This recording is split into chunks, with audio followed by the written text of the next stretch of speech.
Émission 809. Cette semaine, Friday Book 2 on a Cold Winter's Night. En direct de Montréal, Québec, Canada, vous écoutez, oui, les Mystérieux Étonnants.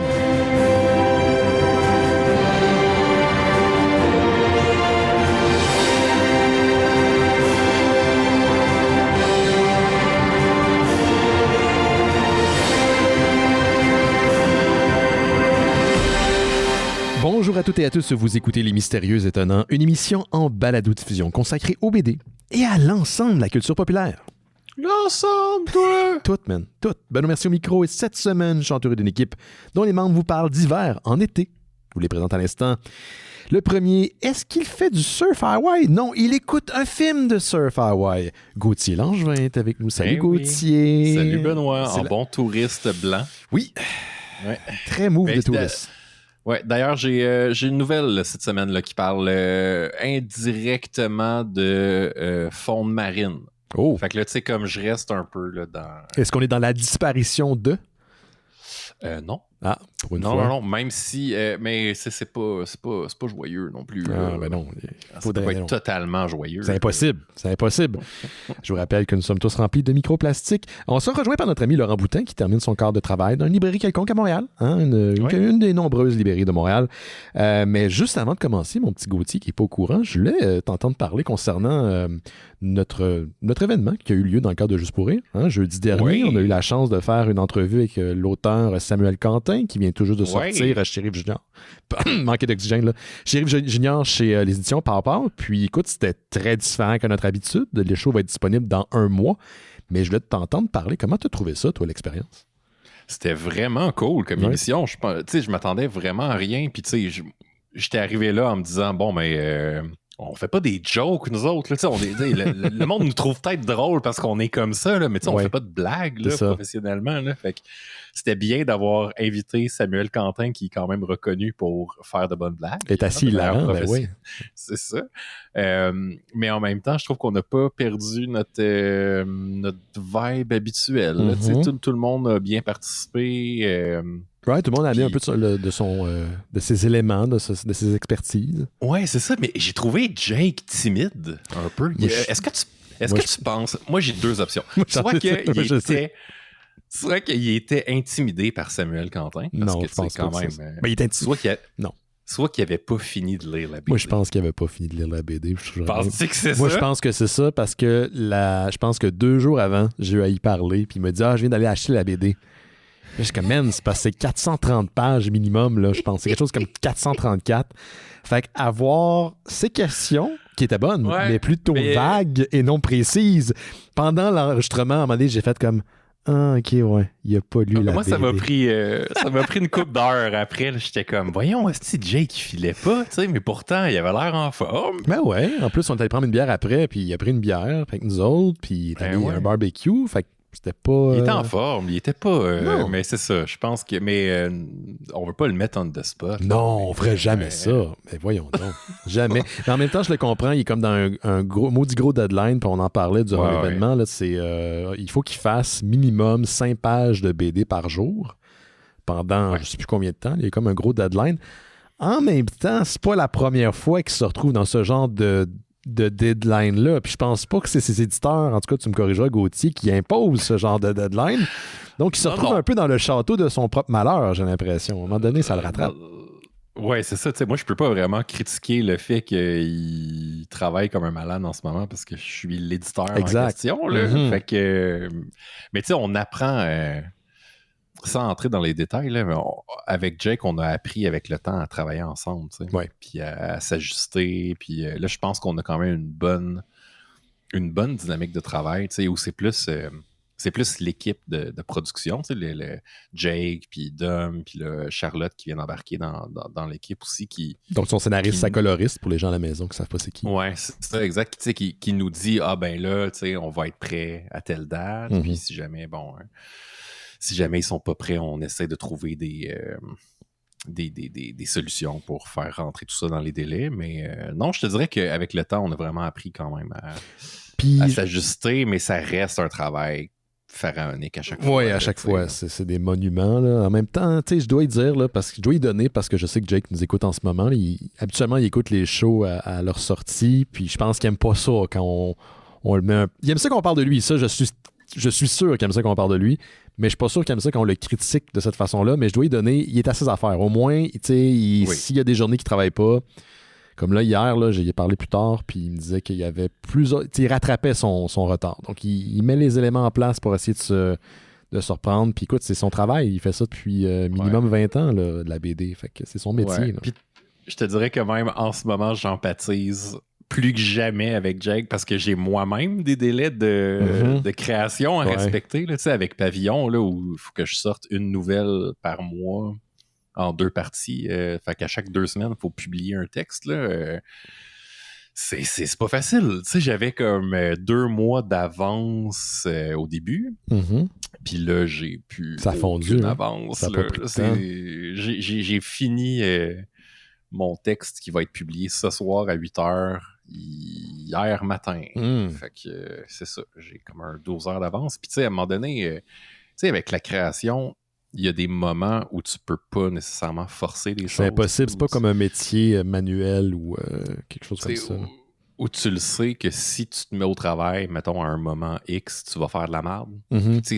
T'es mieux de juste faire autre chose, d'aller prendre une marche, puis de laisser passer ce moment-là. Absolument. Parce que si tu le sais que tu vas faire de la merde, t'es juste mieux de pas le faire. Fait que le défi, c'est de trouver une espèce d'équilibre entre comme avoir la discipline de s'asseoir, d'essayer de travailler de manière honnête puis comme, intègre, puis de réaliser, si après, mettons, 2-3 heures, il se passe rien, mais il se passe rien, il se passe à autre chose, là, mais c'est difficile, ça. C'est une alchimie vraiment difficile. Neil Gaiman disait que lui, quand il écrivait, il va dans son petit cabanon, qui est en fait aussi beau qu'une belle maison.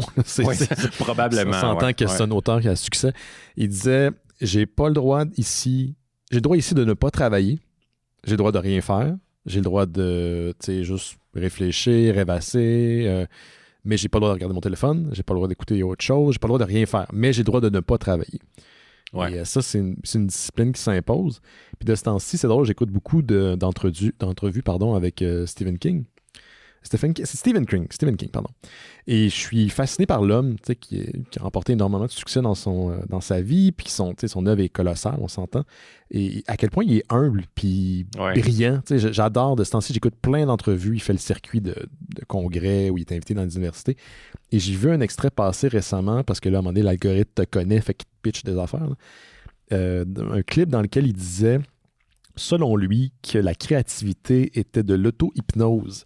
Et j'étais jamais tombé sur des mots qui, pour moi, reflétaient l'effet qui se passe en moi quand je suis en mesure de créer. Je me considère pas comme un créateur qui est très, très, ni prolifique, ni très, très, disons, discipliné. Mais les fois que j'ai senti l'esprit de la création en moi, c'est vrai que je sentais comme un genre d'élan. Ce qu'on appelle aussi le flow en neuropsychologie. Ça a été souvent documenté. Mais ouais, c'est vrai, c'est qu'à un moment donné, tu te baignes dans une espèce de zone entre la difficulté et l'accomplissement. Il y a comme quelque chose de très immatériel qui se crée. Et c'est pour ça d'ailleurs que les auteurs n'aiment pas parler de où viennent leurs idées parce qu'ils ne veulent pas briser cette magie-là. On ne sait pas trop d'où ça vient. C'est un genre de feu d'artifice dans ton cerveau qui finit par créer des flamèches, puis tu ne veux pas le démystifier parce que tu veux le laisser aller. Mais je trouvais que l'auto-hypnose, c'était une belle manière de décrire le processus créatif. Ouais, ou un état, proche du rêve, proche de... C'est de surfer sur cette ligne-là. Là. Mais pour revenir à, justement, parce que là, on vient deep, mais non, mais ça me fait penser justement à notre interview avec Sam, où, comme je disais, je m'attendais à rien, puis lui, il a vraiment été super généreux. Très généreux. Il a élaboré beaucoup, sur les questions qu'on imposait. C'est allé dans des places plus personnelles aussi, des fois, là, sur son historique, sur sa psychologie. Puis je trouve ça... c'est ça, c'était vraiment généreux de sa part. Là, il est allé... il était livre ouvert. D'ailleurs, Gauthier a découvert que Samuel avait fait une dédicace dans son exemplaire de Shérif Junior après l'événement, parce que moi, il m'en a fait une. Puis là, il il y avait ton album, puis il dit ça à Gauthier, ça, puis là, j'ai vu que tu avais ta vapoteuse dessus. Je vois, d'après moi, c'était à Gauthier. Puis il l'a pris, puis il a dessiné. Puis c'est au bar, après, tu t'es rendu compte qu'il avait dessiné dans ton livre. Je pense que personne peut être fâché de ça. Quand tu as un auteur qui te fait une dédicace à ton nom dans une BD que tu as acheté, c'est une belle surprise. Mais, merci Samuel, merci. Si tu écoutes l'émission. Merci à Samuel, merci. Puis les gens à la maison, si vous ne connaissez pas l'œuvre de Samuel Quentin, je pense qu'il y a peut-être un épisode qui est plus difficile d'approche si vous n'avez pas lu Ville et Misérables, Folie des Manseuls, White Horse et son dernier, Shérif Junior. Je pense que ça vaut vraiment la peine que vous mettiez la main sur ces albums-là. À tout moi, Shérif Junior, parce que c'est celui dont on parle le plus dans le cadre de l'émission. Mais merci à lui. Merci aussi à Mathieu Niquette qui nous a invités pour l'événement. En fait, Mathieu travaille pour Juste pour rire, en plus de faire partie de Décideret. C'est lui qui nous a invités, donc merci à lui. Il faut dire qu'il est full-fledged depuis la 800e, donc il nous en devait une, ça c'est certain. C'est ça, un collaborateur à part entière. Exactement, maintenant. C'est ça. Mais il suit l'émission, fait que je tiens à le remercier. Puis merci aux gens qui étaient présents. On avait Chuck Thompson qui fait entre autres la technique pour le Gong Show au Bordel Comedy Club, puis il fait aussi le Petit Bonheur. Ça fait longtemps qu'on se croise, Chuck. Fait que j'étais bien content. J'étais allé dans le Green Room en arrière. Il y avait Chuck que je connaissais, on commençait à jaser, puis Julien Chidiac que je connaissais pas, qui est un humoriste aussi de la relève, et aussi notre metteuse en scène, Daphné. Donc merci à tous ceux qui ont fait en sorte que ça s'est été rendu possible, et le show sera disponible dans un mois.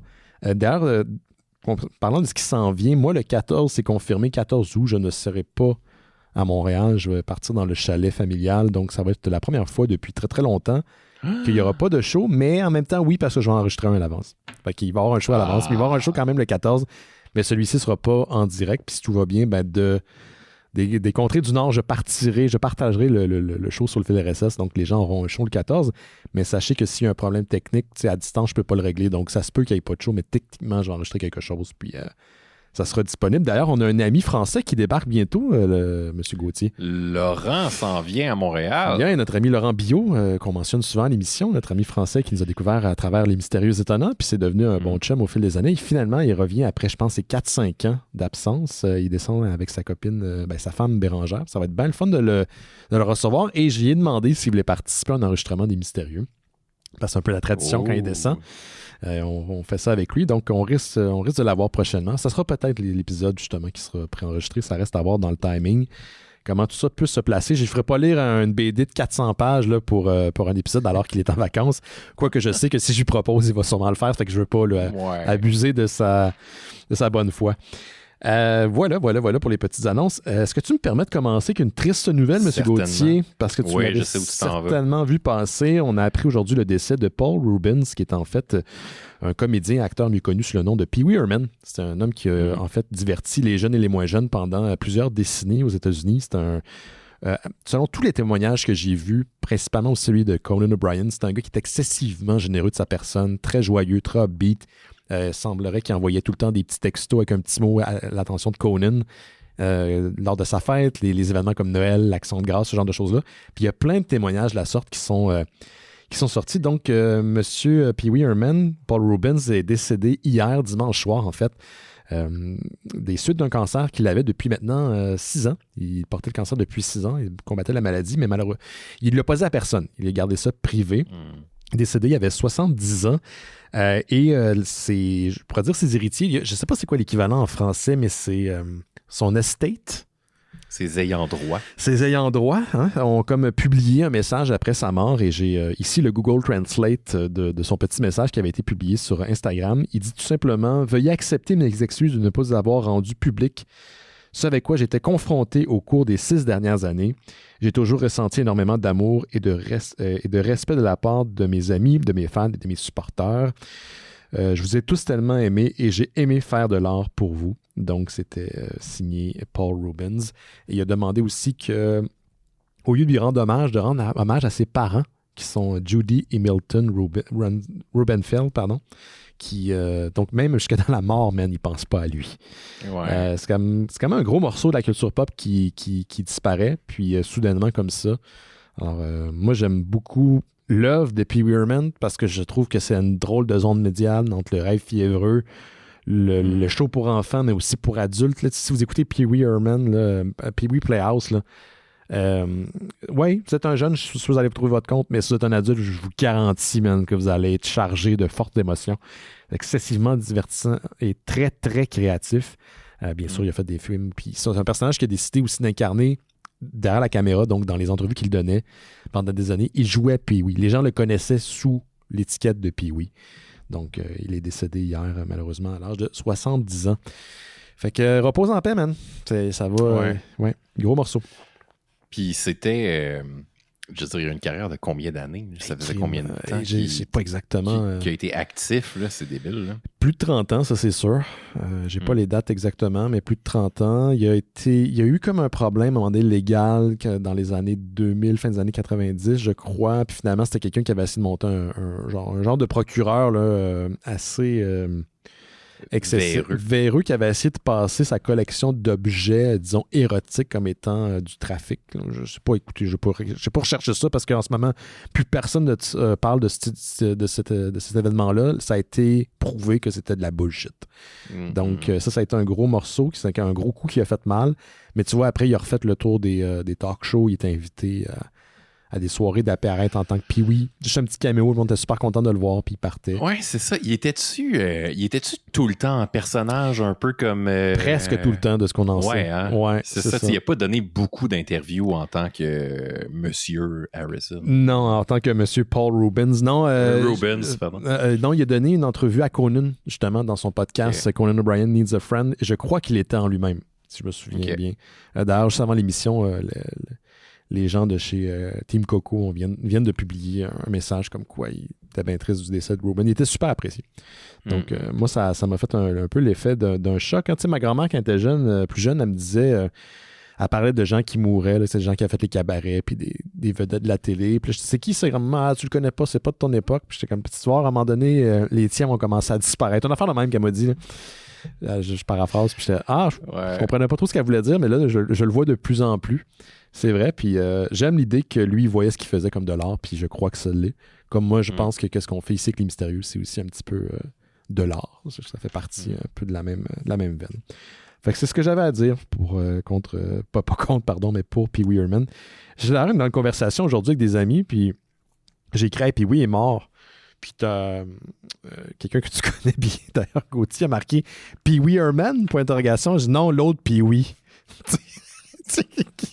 Qui d'autre tu veux que ça soit? Un chien? Un chien, un gars d'une équipe de hockey, je sais pas. C'est ça, il y a un Pee-wee. Il y en avait un, puis il n'y en aura pas d'autres. Fait que c'est ça. Vas-y donc, M. Gauthier, qu'est-ce que tu avais dans ton sac à surprise? Moi, je voulais vous parler de manière un peu détournée encore de Diablo 4. Bon, mais je commence avec ça. Ben oui, je peux vous parler d'autres choses si vous voulez. En fait, c'est que je ne peux pas vraiment vous parler de Diablo 4, mais c'est juste pour vous dire que alors que la saison 1 de Diablo 4 bat son plein et que malgré le drama que Blizzard essaie de gérer tant bien que mal, il y a quand même quelque chose comme 7 millions de nouveaux personnages qui ont été créés pour la saison 1. Donc, je pense que tout va bien jusqu'à maintenant. Je pense que les joueurs tirent quand même leur épingle du jeu malgré le petit drama. Mais on a aussi eu droit en fin de semaine à un nouveau trailer de gameplay de Path of Exile 2.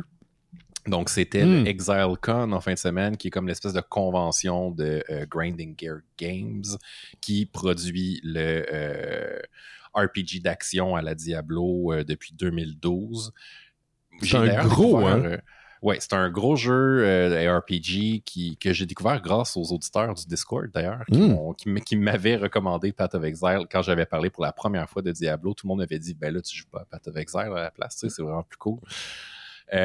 J'ai joué à Path of Exile, j'ai beaucoup eu de plaisir, mais malheureusement pas assez de temps pour pouvoir vraiment explorer l'arbre de compétences qui n'a pas de bon sens. C'est une bonne chose quand même, ça veut dire qu'ils ont du stock. Oui, c'est ça. C'est vraiment un jeu super complet il faut vraiment passer quand même plusieurs heures pour maîtriser les compétences puis se monter un build qui peut aller jusqu'à la fin du jeu. Je pense que c'est ça le plus gros défi avec Path of Exile, c'est que tu peux avoir vraiment beaucoup de fun puis être très, très, très bon pendant tes 20-30 premiers niveaux. Mais arriver à un certain cap, ton build ne fonctionne plus. T'sais. Donc, il faut que tu recommences puis que tu maîtrises vraiment ce que les compétences... Tu recommences? Qu'est-ce que tu veux dire? Faut que tu te relances une game? Ouais, souvent, c'est ça. Wow. Souvent, les points que tu as dépensés fonctionnent plus. Fait qu'il faut que tu crées un nouveau personnage. OK, ça pardonne pas, ça.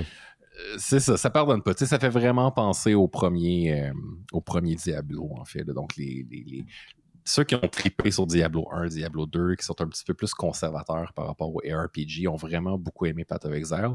Puis je pense que Blizzard et Diablo 4 ont vraiment mis la pression sur Path of Exile pour faire un nouveau jeu, parce que le PoE 1 commence à être un peu suranné. Ça fait quand même 11 ans que le jeu roule. Il y a quand même une grosse base de joueurs très, très, très fidèles.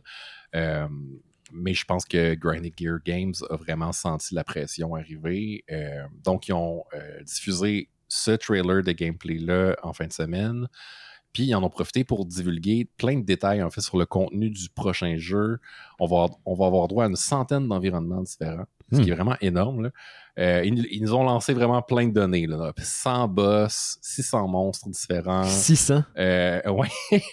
12 classes comparé à Diablo 4, qu'en ce moment, on en a juste 4. Donc, il y a 3 fois plus de classes que vous allez pouvoir jouer avec 36 spécialisations différentes. Donc là, on ouvre là, vraiment les possibilités avec Path of Exile 2. C'est Path of Exile 2 qui dit à Blizzard « Hold my beer ».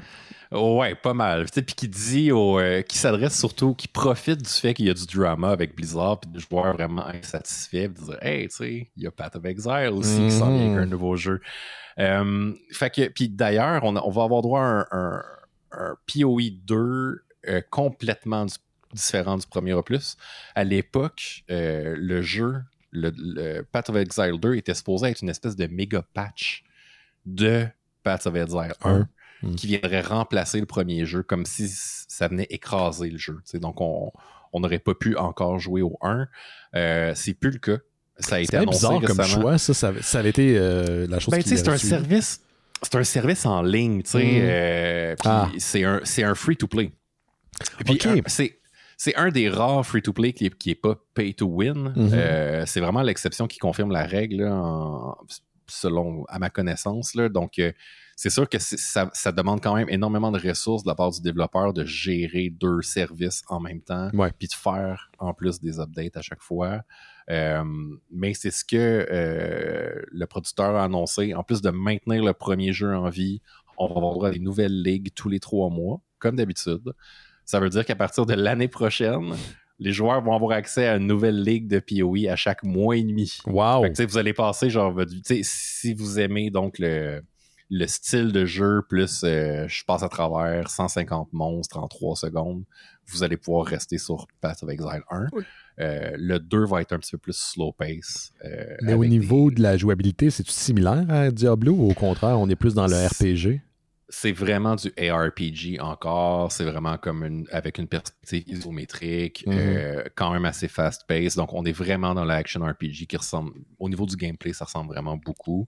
C'est vraiment dans la mécanique du jeu que c'est différent dans la manière de construire son personnage, de bâtir son personnage. Au niveau de l'action, c'était un peu moins télégraphié dans Path of Exile, c'est-à-dire qu'on sentait moins l'action de manière réaliste que dans Diablo, par exemple. Mais le trailer, justement, qu'on a vu en fin de semaine, promet vraiment beaucoup. Moi, ça me donne envie d'y jouer. Malheureusement, la bêta fermée de Path of Exile 2 est annoncée pour juin 2024. Fait que, c'est pour ceux qui étaient excités en fin de semaine, là, comme, prenez votre mal en patience. On a plus un peu moins qu'un an à attendre. Là. Ouais, pour une bêta. Pour une bêta, c'est ça. On sait pas quand est-ce que le jeu va sortir. Entre-temps, la prochaine ligue de Path of Exile 1, Trial of Ancestors, a été annoncée pour le 18 août prochain. Donc, vous avez 2 semaines et demie à attendre pour la nouvelle ligue, qui est comme l'équivalent des saisons dans Diablo. Nouveau mode d'espèce d'aréna co-op qui semble assez cool pour ceux qui aiment faire du player versus player. Je pense que ça va en régaler plus d'un. Est-ce que tu vas te laisser tenter, Gauthier, parce que je t'entendais parler de Path of Exile 2 à Baldur's Gate 3? Ah, ben, là, j'ai bien des affaires sur ma wishlist Steam. Il va falloir que je choisisse. T'as-tu joué au 1 puis au 2? Oui. C'était des classiques, ça, dans le temps. C'était gros, ça. Quand même assez difficile, mais... Pour moi, en tout cas. Tu vois, au niveau de ce qui s'en vient, il y a Armored Core 6 qui a l'air vraiment cool. Qui est comme une espèce de Soul-like, mais avec des robots géants.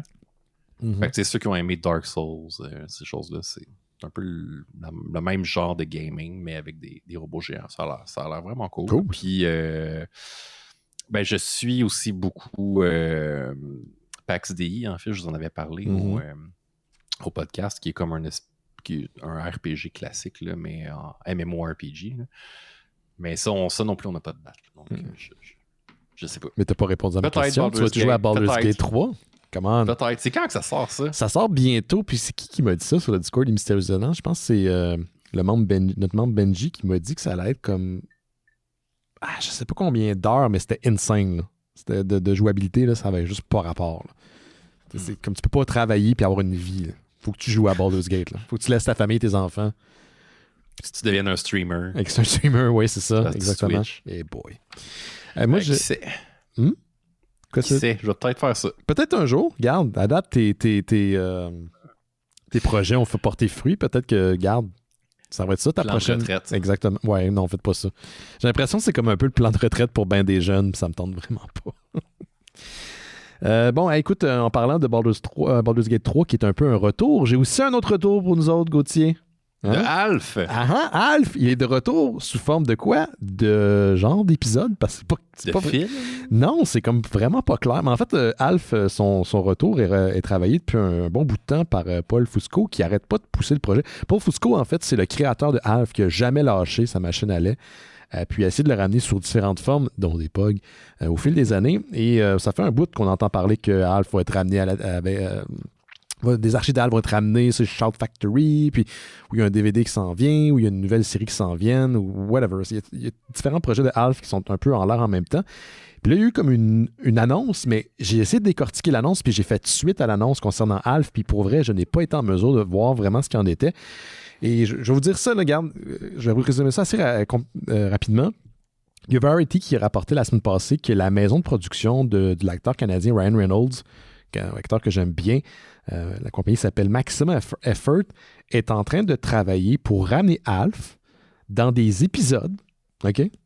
Puis cette affaire-là est une genre de coproduction avec Shout Studios, qui appartient à Shout Factory, et que le créateur de Alf, Paul Fusco, est aussi impliqué, et que le personnage va être amené dans des espèces de capsules qui seront sponsorisées. Donc, par exemple, là, mettons, je sais pas, MeUndies, puis là, Alf, à un moment donné, va plugger MeUndies. Je sais pas quelle forme ça va prendre, mais chacun des épisodes va être comme sponsorisé, et que c'est depuis le 29 juillet, que les gens peuvent écouter ces dites capsules, ces dites épisodes.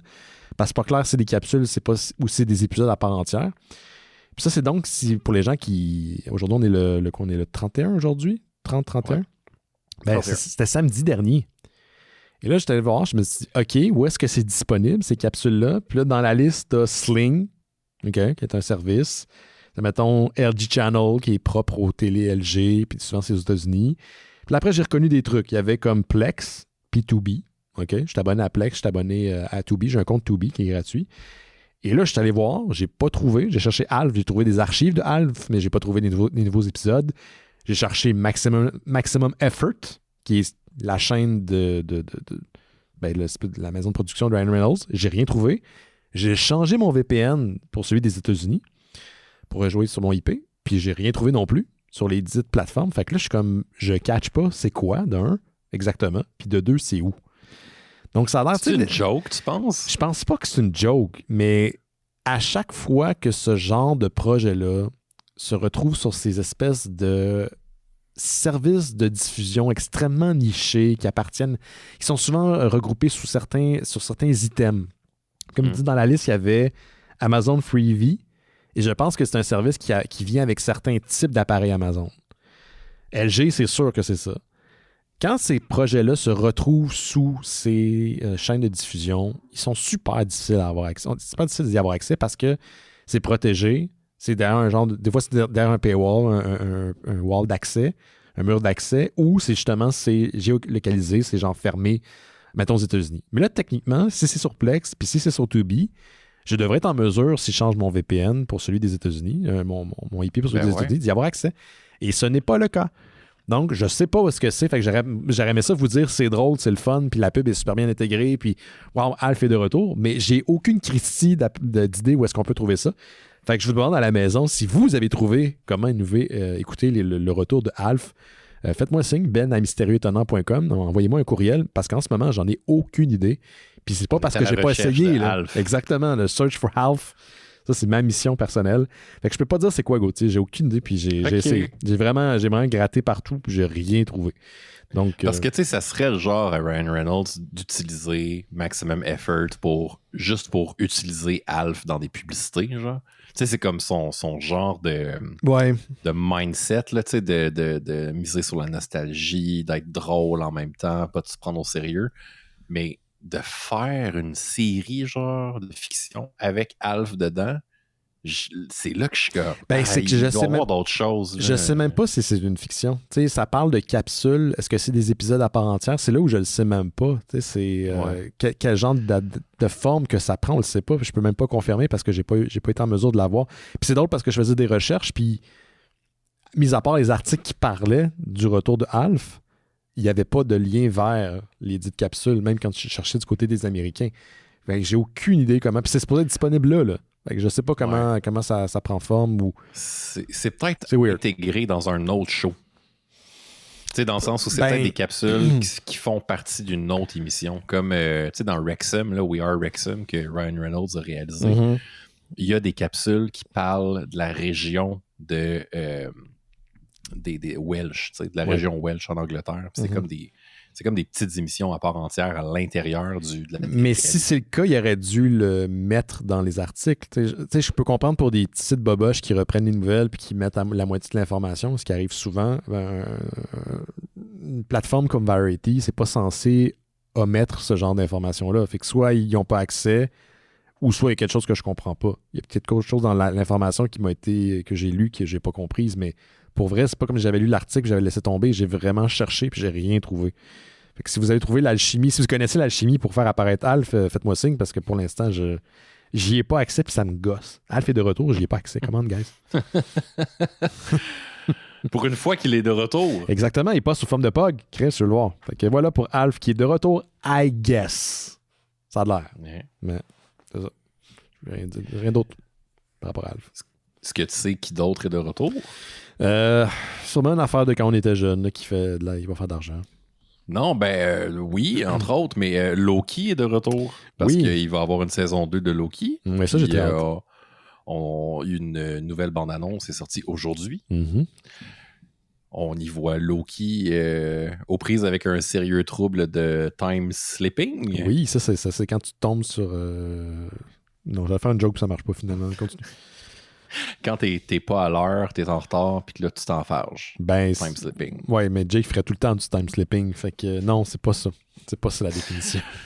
En tout cas, j'ai hâte. C'est une bande-annonce qui en dévoile pas tant que ça, mais juste assez, qui est vraiment dans l'ambiance classique du Loki 1. Donc, Owen Wilson est toujours aussi légèrement confus de manière adorable. Ah oui, il est incroyable. C'est comme un dalmatien, un labrador, ce gars-là. Ouais, un petit puppy. Puis on nous montre très bien que le lien avec la fin de Quantum Mania va être exploré vraiment plus en profondeur. Ouais, parce qu'on a vu la face de l'acteur qui est très controversé en ce moment. C'est-tu Monsieur Majors? Yes, qui a des problèmes avec la justice. Ah, c'est plate. J'ai l'impression qu'il va être remplacé. Monsieur Majors était central au plan du multiverse, malheureusement. Ben c'est ça, on risque d'avoir une bonne dose de Kang dans la prochaine saison de Loki, qui est définitivement déjà tourné, donc c'est sûr que Jonathan Majors va être la partie. Ouais. Mais c'est drôle que tu dises ça parce que savais-tu qu'originellement c'était pas supposé être Kang dans Loki? Non, je savais pas c'était qui. C'était supposé d'être un autre méchant comme le He Who Remains, là, comme le méchant à la fin de Loki 1, là, quand c'est ça, l'espèce de méchant est dévoilé. C'était supposé d'être un méchant par rapport. Genre. OK. Puis c'est malheureux maintenant à la lumière de ce qui se passe dans l'actualité, mais la production a tellement aimé l'audition que Jonathan Majors avait faite pour Quantum Mania, pour Kang, qu'ils ont décidé que justement Kang était pour comme... on était pour le mettre dans Loki aussi, puis que c'était vraiment Jonathan Majors qui était pour faire toutes les versions différentes de Kang. Tu sais, dans les bandes dessinées, il y a comme différentes versions des fois qui ont pas l'air du même dude.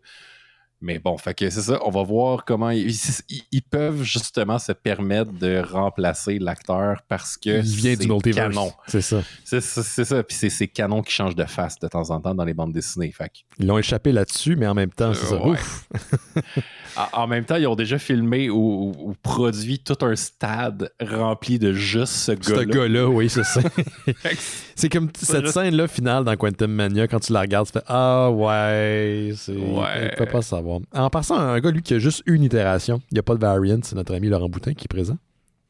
Mais oui, Laurent, ton son n'est pas allumé. Il y a la version avec appartement, puis la version sans appartement. Exactement. Ouais. C'est moi, Kang, le maître du temps. Oui, c'est toi ça, le maître du temps. C'est pour ça que j'arrive tout le temps plus tard dans le show. Ben oui, c'est ça. Mais là, en même temps... T'étais dans une autre timeline. Ouais, je réglais des affaires dans un autre Mysterioverse. Wow, qu'est-ce qui se passe dans l'autre Mysterioverse? Es-tu riche? Es-tu une blonde? Qu'est-ce qui se passe? Non, on habite tous dans Alf est là? Oui, Alf est là. Il y a tellement de grosses crises de logement qu'on reste tous dans le nez de Ben. Ah, calice. On est coloc dans le nez de Ben.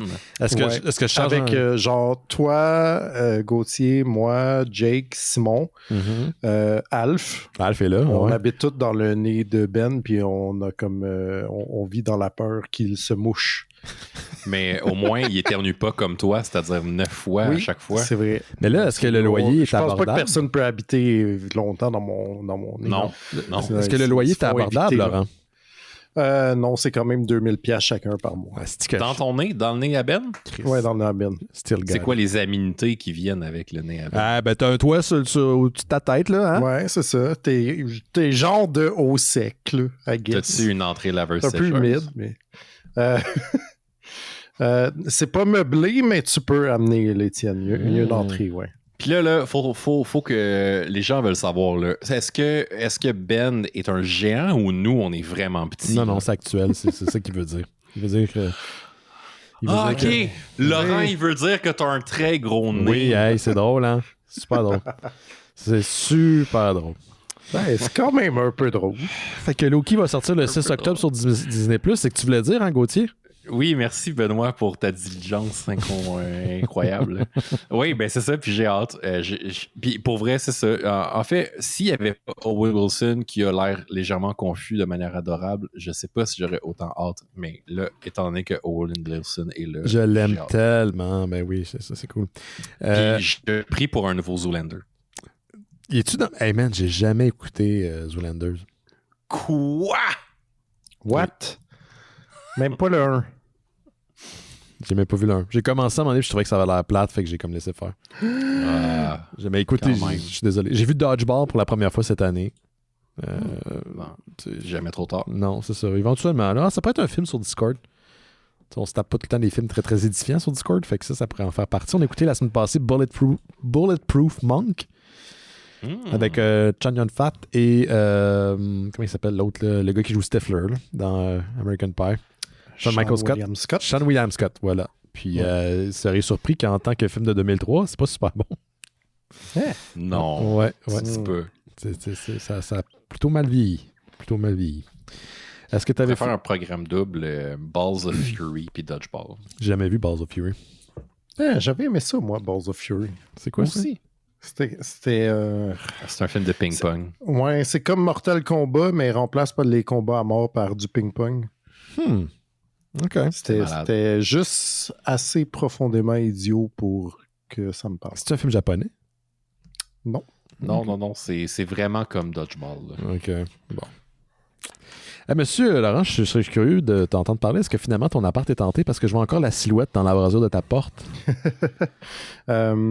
Écoute, c'est la seule manifestation de la silhouette. Pour l'instant. On ne la voit pas en vrai, mais j'avoue que tu m'as envoyé un screenshot puis j'étais comme « What the fuck? » Je suis retourné voir. Ouais. Par contre, j'imagine que c'est les chemises que j'ai mis dans ce garde-robe, mais je devrais éventuellement reposer la porte qui devrait aller là, puis on n'aura plus ce problème-là. Oui, parce que durant l'enregistrement de la semaine passée, j'étais comme, je pense qu'il y a soit quelqu'un qui observe Laurent ou Laurent a un petit problème d'hantise dans son nouvel appartement, finalement. Mais en fait, en plus, dans ce garde-robe-là, j'ai trouvé... dans le fond du garde-robe, j'ai quand même des grands garde-robes. Il y avait comme une petite tablette vraiment random, là, genre juste assez pour glisser une paire de souliers en dessous, mettons. Puis très bien caché, en dessous de ça, il y avait genre un petit pot pour mettre des plombes, mais genre en marbre mystérieux, genre. Puis j'étais comme ça sonne genre un objet hanté qu'on a crissé dans le raccoin le plus terrible de l'appartement. Puis qu'on veut plus rien savoir. C'est pas un pot, c'est une urne. Dans ce cas-là. Ouais, ben t'es vide, tu sais. Ah, c'est ça. Ben, ça peut être une urne vide. Ça peut être une urne vide. C'est ça. I guess que peut-être qu'il faut que je réunisse l'urne et les sondes qui allaient dans l'urne. Ce qu'on appelle une urne vidée. Ça peut être ça. C'est peut-être ça qui est arrivé. Ouais. Mais pourquoi tu ne demandes pas à l'ancien locataire là, qui est pas le gars de Tumoniaise, là, Mathieu? Oui, c'est l'appartement de Mathieu de Tumoniaise. Oui, c'est ça. Écoute, mais c'est parce que j'ai peur de la réponse, c'est pour ça que j'y monte. Je me suis dit, comme tant que ça reste une possibilité, c'est correct, c'est dans ma tête. Wow. Si on me confirme, effectivement, c'est une urne hantée qui est vide, il faudrait que tu vides ton aspirateur dedans parce qu'on l'avait dispersé aux quatre coins de l'appart, mais là, je suis comme fou. Ouais. Fait que mets ta petite casquette, prends ta petite loupe, et puis va enquêter, là. Oui, un beau foreshadowing à la BD de cette semaine.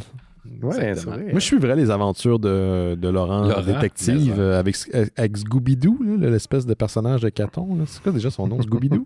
Scooby-Doo. Ouais. Ah, c'est que je l'aime, ce personnage-là. C'est incroyable. Ouais, ça en ferait deux qui travailleraient pas trop fort, par exemple. Bon, arrête, tu te démènerais, là, tu finirais par trouver ce qui le meurtrier. On serait en bobette sur le divan, je checkerais la télé. Je checkerai ça demain. Ouais, c'est vrai, Scooby-Doo, en tant que personnage de BD, il est pas le plus proactif. Hein? Il regarde souvent devant lui de façon... C'est pas tant lui qui résout quoi que ce soit. Quoi que ce soit, oui, c'est ça. Qu'est-ce que tu avais de ton côté, Laurent, toi qui viens d'arriver? Je me suis dit que je pouvais vous parler de films que j'ai vus à Fantasia, vu que c'est déjà commencé. On n'avait personne à Fantasia aujourd'hui? Non, pas cette semaine, malheureusement. J'ai pas été... j'étais occupé cette semaine. J'ai pas été en mesure de trouver c'est correct. Ouais, ça arrive. Bon, mais j'ai une vie des fois, moi aussi. Je vais vous proposer des films qui sont déjà passés. Fait que... Nice. En tout cas, ouais, ben c'est correct. Je vais aller voir sur iTunes. Là. C'est ça. Ouais, c'est ça. Ils sortiront un moment donné. J'ai été voir un film qui s'appelle tout simplement River. C'est le deuxième film d'un gars qui s'appelle Junta Yamaguchi, qui avait fait sensation à un autre Fantasia il y a 2 ans, je pense, parce qu'il avait sorti un film qui s'appelle Beyond the Infinite 2 Minutes. Je pense que j'en avais peut-être parlé au show. Je pense qu'on avait parlé. J'avais vraiment trippé. Dans Beyond the Infinite 2 Minutes, c'était un gars genre qui reste au-dessus de son petit commerce, puis il se rend compte que quand il monte chez lui puis qu'il check la caméra de sécurité qui est en bas dans le commerce, il voit 2 minutes dans le futur. Fait que tout le film tourne alentour de ça, de qu'est-ce que tu fais quand tu vois dans le futur, mais dans un cours de temps ridicule comme 2 minutes, que tu peux pas gagner à l'auto tant que ça. On avait Nicolas Archambault, justement de la programmation asiatique, qui était venu nous parler de ce film-là à l'épisode 807. Il avait bien aimé ça. Ben, c'est sûr, il l'a pas gagné. C'est comme ça, out of the blue, là. 807. 807 parce que ça fait 2 semaines, donc je fais 809 moins 2. Bien joué. Ben oui. Oui, c'est juste élémentaire, là. C'est pas aussi compliqué que ça. Celle-là. Mais c'est ça. Ça, c'était Beyond the Infinite 2 Minutes. Là, son deuxième film, il y a comme une prémisse semblable, mais en même temps, vraiment pas la même chose. C'est-à-dire qu'on est encore dans une affaire de voyage temporel de 2 minutes, mais là, à la place de voir 2 minutes dans le futur, c'est des gens qui sont pris dans un time loop de 2 minutes. C'est-à-dire qu'à chaque moment, on est en train de faire le show comme ça, puis tu sais, comme on revient tout le temps où ce qu'on était il y a 2 minutes, mettons. Fait que là, tu sais, ils s'en rendent compte parce qu'ils lavent la vaisselle, puis là, la vaisselle, hop, elle redevient sale, genre, mais comme, voyons, je viens de la laver, tu sais, puis tout. Puis là, c'est tous des gens qui essayent de se sortir d'une situation qui n'a pas de bon sens comme ça, mais en étant tout éparpillé dans une espèce de complexe hôtelier, puis qui se courent après pour se dire, OK, je pense que si on essaye ça, telle affaire, prochain time loop, on essaye ça, puis tout, puis qui essayent de se concerter, mais encore là, dans un laps de temps ridicule, tu sais, ils ont pas le... Tu sais, ils peuvent pas sortir loin parce qu'ils reviennent tout le temps à leur point de départ. Ils gardent la mémoire, mais comme physiquement, ils sont comme pris dans un espace super limité. Tu sais que depuis que j'ai vu le jour de la marmotte, j'ai peur que ça m'arrive. Ouais, mais c'est ça, mais imagine le 2 minutes de la marmotte, comme c'est super aliénant, là, tu peux même pas faire une sieste parce que tu vas y revenir. Arrête. Vaisselle, genre. Ça me... Ouais, non, mais c'est ça, c'est complètement malade. Ça fait très Murakami, un peu. Je sais pas si vous avez déjà lu les romans de Murakami. J'ai jamais lu Murakami. Il y a ce genre de fantastique-là? Ouais, il y a tout le temps comme un élément un peu weird, c'est comme genre un puits dans le fond d'une cour. Quand tu y vas, tu t'accèdes à genre une chambre d'hôtel où il y a une madame weird dedans. C'est comme tout le temps juste... Ben tu sais, on parlait de réalisme magique, là, ça me fait un peu penser à ça. Comme tout est réaliste puis vraisemblable, sauf une affaire qui est fucking weird. Là. Ouais. C'est ça. Est-ce qu'on dirait que les mopettes, c'est d'un réalisme magique, d'abord? Est-ce que ça fait partie du genre? Parce que tout le monde accepte que ce sont des mopettes, mais en même temps, c'est des créatures fantastiques. Ils sont en feutrine, c'est des animaux, mais c'est pas des animaux. Ils existent dans notre univers. Exactement, c'est ça. Non, mais ils existent pour vrai, les mopettes. Ben oui, c'est ça. Mais mettons, ça serait un réalisme. Donc, c'est juste du réalisme. C'est juste du réalisme. Ah oui, j'ai eu un brain fart. Qu'est-ce que tu veux, excusez-moi. C'est nos amis, right? Oui, c'est nos amis. Ouais.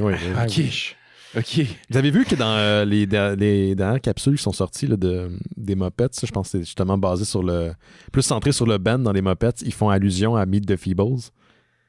Parce que Peter Jackson fait une apparition, puis là, je pense qu'il pose la question, les Muppets lui posent la question. T'as-tu vu les gars de Meet the Feebles? Puis ça fait longtemps que je les ai vus. Ces gars-là, ils sont pas super bien. Fait que là, ça veut dire que Meet the Feebles, qui est un film de Peter Jackson avec des Muppets genre fucking coquilles, fucking trash, sont dans le même univers. Exact. Ils font la joke, même c'est genre, c'est la pire soirée de toute notre vie. Genre, je fais encore des cauchemars. Ouais, exactement, c'est ça. Exact. Donc, tout ça pour dire que les deux films de Junta Yamaguchi, je les recommande vraiment. Là. Les deux, ils ont l'air d'avoir des prémices un peu gimmicky que tu te tannes au bout de 15 minutes. Quand j'avais commencé son premier Beyond the Infinite 2 Minutes, j'étais comme, ouais, OK, on va 2 minutes dans le futur, haha. Je vais comme sûrement l'arrêter à mi-chemin parce que je vais être tanné, genre. Puis comme, non, c'est tellement inventif, puis c'est tellement... C'est comme s'il travaillait super bien avec des barrières là, dans lesquelles des contraintes. Ça y fait des contraintes. Puis pour vrai, les deux films sont vraiment excellents. Là. Le premier, il doit être facilement trouvable. Là. Le deuxième, je pense qu'il fait une run de festival puis qu'il sera dispo bientôt. Sinon, j'ai regardé, j'ai même pas fait exprès, mais je me suis choisi cette année 3 films par le même réalisateur. Par accident? Ouais, pour vrai, je m'en suis rendu compte en prenant mes notes que pour vous en parler. Là, c'est parce que c'est des films qui ont été restaurés. C'est tous des films de la République tchèque par un réalisateur qui s'appelle, je sais pas si je le prononce comme faux, Juraj Herz. J-U-R-A-J-H-E-R-Z. J'en ai vu 2 là, de lui déjà. Il y en a un qui s'appelait Morgiana qui était... Mon Dieu, c'est comme... Pensez à Anne Dorval dans Le cœur à ses raisons, parce qu'il y a 2 sœurs qui sont jouées par la même actrice, mais comme qu'il y en a une qui essaye d'empoisonner l'autre, mais qu'il y a comme un peu la même... comme si l'extravagance qu'Anne Dorval donne à ses rôles de façon comédique, c'est la même extravagance, mais de façon gothique. Genre, ils ont du maquillage puis des vêtements qui se peuvent pas, genre comme vraiment comme tu vois les gens arriver puis t'es comme ok, eux c'est des drama queens, genre juste leur habillement crie ça, voici tout, genre j'ai passé 20 heures à m'habiller puis ça va exprimer tout mon ressenti aujourd'hui, genre. Avec le monde avec qui il faut pas que tu chilles à l'exposine, mettons là. C'est pas de vite. Ouais, non, je pense pas qu'ils rentrent à l'exposine, ils auront genre trop des gros chapeaux. Okay. Comme, il faudrait qu'ils se louent 2 tables d'exposine, genre. Le plafond est bas. Ok, je parlais plus d'extravagance. Mais continue, ça. Mais pour vrai, c'est vraiment un mood là, très gothique, vraiment le fun. J'ai aussi vu là, hier soir, il a fait une adaptation de La Belle et la Bête. Donc, qui s'appelle exactement comme ça. Puis, je veux dire, c'est une histoire qu'on connaît, mais genre, au décor puis au costume, ils se sont tellement donnés, là, c'est vraiment comme un manoir vraiment creepy, hanté, poussiéreux, dans lequel il y a, à côté du genre de la salle à manger, une salle qui a l'air du bourbier de l'éternel puanteur dans le labyrinthe, là, genre comme un marais qui bouillonne, genre. Puis la bête elle-même de La Belle et la Bête, contrairement à toutes les itérations que j'ai vues dans ma vie où c'est une genre de bête un peu... Lion. Ours, loup, lion, genre. Celui-là, il est clairement un oiseau de proie, genre, avec un gros bec, puis des plumes, puis j'étais comme... Puis le maquillage est incroyable, là. Ça serait de googler des images, là, pour vrai, j'étais comme... Même dans un contexte où je suis comme... Dans un récit que j'ai vu et revu 1000 fois, je suis comme vraiment... Je suis comme 100% dans ce mood-là, c'est excellent. C'est la promotion de la bestialité pour vous, la Belle la Bête? Parce qu'ultimement, à la fin, la Belle la Bête, à la fin, la personne, en tout cas. Ouais. Oui, mais avant qu'elle se ronde, d'habitude, ils se chondent. Oui, mais c'est ça, mais elle s'est rendue. C'est ça l'affaire. C'est ça qui fait que le sort est... Il y a un French awkward, dans ce cas, au moins. Y a-tu un French? Il n'y a pas de French awkward. C'est genre la pureté de son sentiment de cœur qui agit. Okay. Ouais. Mais je sais pas, est-ce que tu peux aimer d'amour ton chien sans aller jusqu'à l'acte? C'est pas la même affaire, là, ton chien. Est-ce que Han Solo et Chewbacca ont déjà... Non, là, t'es pas de cette école-là. C'est pas un chien, Chewbacca, là. Non, il est c'est juste ça pour te trigger. Non, je sais, parce que Jake a cet argument-là depuis des années, puis d'un, son argument tient pas à la route, puis quand il perd, il est comme, là, check ça, Han Solo, il le traite comme un chien. Ça n'a pas rapport, en tout cas. Il conduit un vaisseau spatial, là. C'est pas... Mais oui, c'est clair. Comment? Tout ça pour dire qu'il reste... je sais qu'il y a au moins un 4e film de ce réalisateur-là qui a joué déjà, mais qu'il y en a un autre qui reste, qui est demain soir, mardi. Mardi 20h à la Cinémathèque, qui s'appelle Ferrat Vampire, qui est en gros... c'est comme Christine de John Carpenter, mais plus vampire. C'est comme un char vampire, si j'ai bien compris. Mais c'est le même mood complètement gothique de ses autres films. Ça va être vraiment nice. Donc, je vous recommande de venir me dire salut. Excellent. Voilà. Tu vas être là, toi. Hey, Laurent, pendant qu'on t'a, comment t'as trouvé, toi, l'enregistrement à Juste pour rire avec Samuel Quentin? Ah, avez-vous parlé de ça? Ah ouais, tantôt, en début d'émission. J'ai haï ça, c'était vraiment de la... Non, c'est vraiment le fun, pour vrai. Ouais, c'était cool. J'avoue que j'aurais pris des écouteurs. Mettons que c'était à refaire dans ce contexte-là parce que je comprends qu'on est en plein centre-ville dans un gros festival, mais que le concours de karaoké qui avait un petit peu plus loin passé l'esplanade de la Place des Arts était quand même bien déconcentrant. Ouais. Je pense qu'on a eu droit à la pire version de Umbrella. Moi, j'ai jamais entendu. Vous l'avez entendu. Moi, je l'ai pas entendu, cette affaire. Ben, moi, j'ai entendu de quoi, mais j'avoue que j'ai pas reconnu Umbrella dans ça. Ceci dit, c'était peu reconnaissable. C'était peu reconnaissable. Je te crois, Gauthier, mais moi, ça criait pas Umbrella. Mais ceci dit, pour vrai, super belle soirée, c'était vraiment le fun. On était bien reçus. Yes. Notre invité était top os nachos, comme on dit. Puis, hey! Il l'a plaqué. Ouais, puis, c'était vraiment le fun. Ouais, moi, j'aurais pris un... Merci, c'est quoi? Ouais. Merci, c'est quoi? Merci. Oui, c'est vrai. Mais ça nous aurait pris peut-être un talkback. Un micro, un genre d'enceinte talkback. Ouais, ben, c'est sûr. Parce que dans l'intro... Je sais pas comment ça va sortir, mais Chuck, le technicien, m'a expliqué que mon micro était fermé au moment où j'ai commencé à parler. Ah ouais. Puis c'est pour ça que je me fourvoie en début d'émission, parce que je m'entendais pas.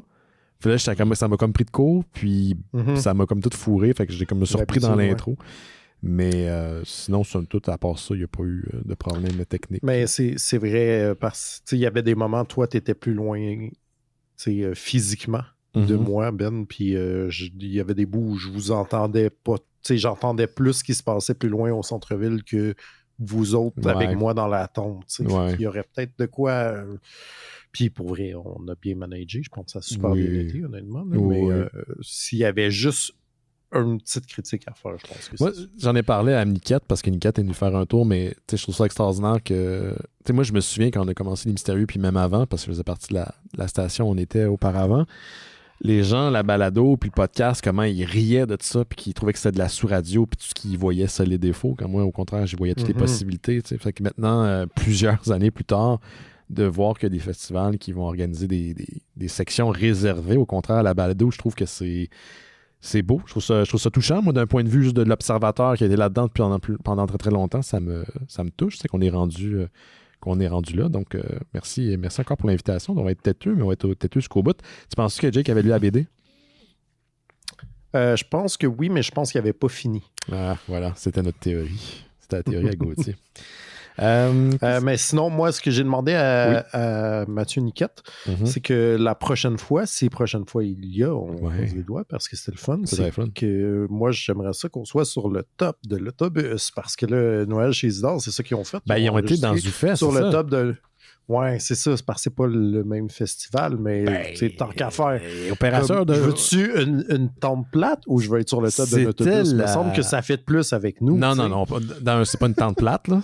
On a une option des deux. Moi, j'aurais aimé ça, puis là, on chiale pour chialer, mais j'aurais aimé ça un show plus tard où les gens qui suivent les mystérieux auraient pu venir nous voir.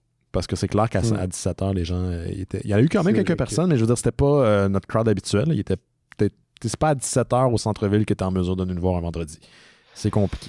Fait que ça, j'aurais aimé ça. Mais c'est sûr que dans le cadre de Zoufest, j'aurais accepté. D'ailleurs, c'est comme ça qui est né le sobriquet de Niquette, qui s'appelle Copy-Paste Niquette, parce qu'il y a juste Copy-Paste opération de beurre de cinoche partout. Hein, Niquette? Fait que moi, j'aurais été très content d'y aller. Pourtant, ça n'a même pas un an d'existence, Opération. En tout cas, moi, je pense qu'il y a du favoritisme là-dedans. Là. Je dis ça, mais je dis rien. Tu sais. Qu'est-ce que j'avais, moi, de mon côté? Oui, une nouvelle pour toi, Laurent. Je la réservais pour toi. Puis je me disais, comment ça que Laurent n'a pas parlé? Et j'ai une théorie pourquoi tu n'en as pas parlé. Parce que c'était le San Diego Comic-Con la semaine passée. Et mis à part quelques nouvelles concernant la culture pop et le fait que tout le monde a pogné à COVID, il y a eu une annonce qui a attiré mon attention. Ouais, je ne sais pas si vous avez vu les conversations Twitter là-dessus, là, c'est tout le monde l'a pogné. À part probablement. Twitter, ça existe encore? Ouais. Non, c'est X. X. Ah. Ouais. X. C'est ça. Le San Diego Comic-Con la semaine passée. Et il y a une annonce qui présage en fait la confrontation de titans, littéralement. Tu vois ce que je m'en vais? Moi, je pense que me parler de mais je pense que je sais pas c'est quoi. Là. Ouais, regarde. Attack on Titan? Non. Galactus? Non. Il y a DC Comics puis Legendary Comics qui ont annoncé qu'en octobre prochain, il y aura un crossover entre Godzilla, King Kong et The Justice League. Et moi, je pense que Laurent, tu as oblitéré ça de ta mémoire parce qu'il est question de DC Comics dans l'équation. Là. Je pense que je suis tellement pas abonné aux affaires de DC Comics qu'honnêtement, Ben, que je ne l'ai pas vu passer du tout. Ça s'en vient, ça va s'appeler Godzilla vs. Kong vs. Justice League, mon cher. Et on va y voir justement Godzilla, King Kong, Superman, Batman, The Flash, Wonder Woman et Green Lantern. D'ailleurs, il y a un super cover où tu as le Batjet qui affronte Godzilla et en arrière, tu as comme des hélicoptères faits par Green Lantern qui attaquent King Kong. Fait que moi, je me suis dit, ça, c'est la zone geek dans laquelle je vais évoluer. C'est une mini-série de 7 numéros. Fait que ça, c'est quand même rare pour ce genre de crossover-là. Habituellement, on en fait 3 ou 4 puis on tire la plug. Mais c'est une mini-série de 7 qui va sortir le 17 octobre prochain. Le scénario est signé par un certain Brian Buccellato. Et l'art est par 2 personnes. Ça, ce qui me fait dire que c'est peut-être moins intéressant là, quand ils mettent plusieurs artistes sur la même série. Christian Douce et Luis Guerrero. Et il y a une shitload de couvertures alternatives qui vont être offertes, dont une faite par Jim Lee. Donc, c'est super beau. L'art, elle semble très bien. J'ai hâte de voir si ça va tenir la route, si on va pas voir la grosse différence entre les dessinateurs. Mais ça s'en vient. Et comme je te disais, je soupçonne que Laurent n'en a pas parlé parce que ça implique DC Comics. Est-ce que tu serais prêt à plier pour cette série-là, par contre, Laurent? Ben, écoute, j'en ai lu plein pour le show qui n'avait pas King Kong puis Godzilla dedans. Fait que je suis quand même prêt à y donner sa chance. OK. Voilà. Mais t'es pas un puriste. Je l'avais pas vu. Oui, ça s'en vient. C'est super beau. En tout cas, les couvertures sont super belles. Monsieur Gauthier. Ma prochaine nouvelle, c'est comme une espèce de crossover entre une nouvelle de Jake puis une nouvelle de Simon et mon voyage à Hawaï. Bon. Donc, je pense qu'on a déjà été... je pense que Simon en a déjà parlé au Mystérieux, mais Discovery Channel, à chaque année, fait un événement qui s'appelle la Shark Week, pendant laquelle des documentaires sur les requins sont diffusés, parce que tout le monde aime ça, à part Jake, des documentaires sur les requins. Même, précisons, Jake est en train de vaincre sa phobie des requins. Oui, tranquillement, oui. Il prépare même peut-être se faire tatouer, je pense, un requin. Ça, c'est vraiment pas une bonne idée parce qu'il va faire le saut à chaque fois qu'il va regarder son bras. C'est ça. Mais, son seul tatou en plus. C'est son seul tatou. Ça va être ça. Ouais, tatou de requin. Mais cette année, le Shark Week a été particulièrement médiatisé parce que le réseau a diffusé un documentaire intitulé, et attention, Cocaine Shark. Un documentaire, oui. Oui, c'est un documentaire et il n'y a pas que les ours qui peuvent ingérer une quantité considérable de cocaïne, messieurs, les requins aussi. Ouais. Donc, on ne parle pas de fiction, mais bien d'un documentaire, d'une petite capsule documentaire où des scientifiques américains ont découvert que ça serait fort probable que certains requins des côtes de la Floride, plus particulièrement des Keys, consomment régulièrement de la cocaïne. Pourquoi je suis pas surpris que c'est des requins floridiens qui consomment la cocaïne? À cause de quoi je t'ai coupé, je m'excuse. Parce que, justement, c'est un des endroits où il y a le plus de trafic de cocaïne qui vient de la mer, puis qu'avant que la police vienne saisir les cargaisons, les gens jettent ça par-dessus bord. Fait que sur les côtes de la Floride, il y a une quantité considérable de paquets remplis de cocaïne qui flottent un peu partout. Et semblerait-il, en effet, que les requins en consomment régulièrement. Donc, les scientifiques de Discovery il me semble que c'est le pire cauchemar. Un requin en agence de publicité qui te parle à 2 pouces de la face à quel point il fait avec annuellement. Avec la pupille dilatée. Ça doit être lourd. Là. Fait que là, il travaille chez Sidley. Mon concept, il est malade. Ouais, il sue. Il est dans l'eau, fait que tu vois pas qu'il sue beaucoup. Mais en tout cas. Fait que c'est ça.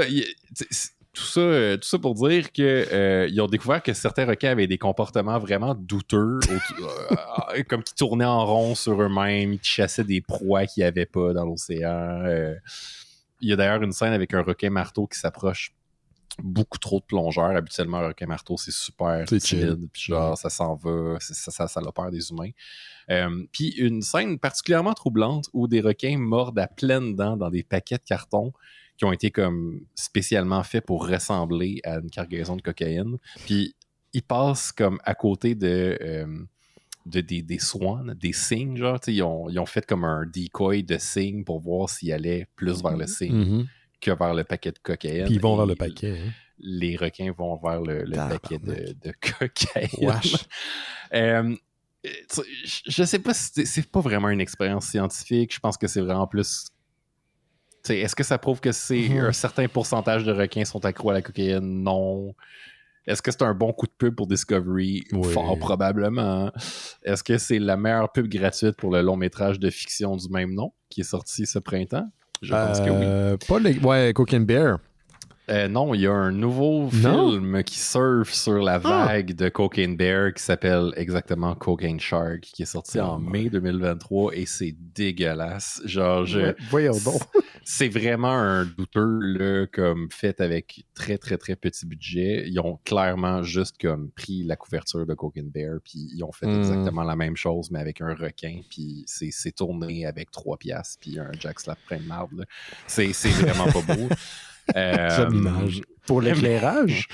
Oui, c'est ça, exactement. C'est ça. Fait que je sais pas si ça m'a donné envie d'écouter Cocaine Shark, mais visiblement, je pense que la communauté scientifique a des recherches à faire à ce sujet-là, parce que c'est quand même préoccupant. Mais tu sais que Discovery, en termes de qualité d'émission au fil des années, dans les dernières années, ça a vraiment diminué. Là. Discovery puis History Channel qui pensent des faux, comme ils appellent des mockumentaries sur les pyramides. Sur les sirènes, les extraterrestres. C'est devenu des channels à con. Puis c'est triste parce que c'est ça qui pogne. Fait qu'ils continuent d'en faire, mais c'est présenté des fois comme des films.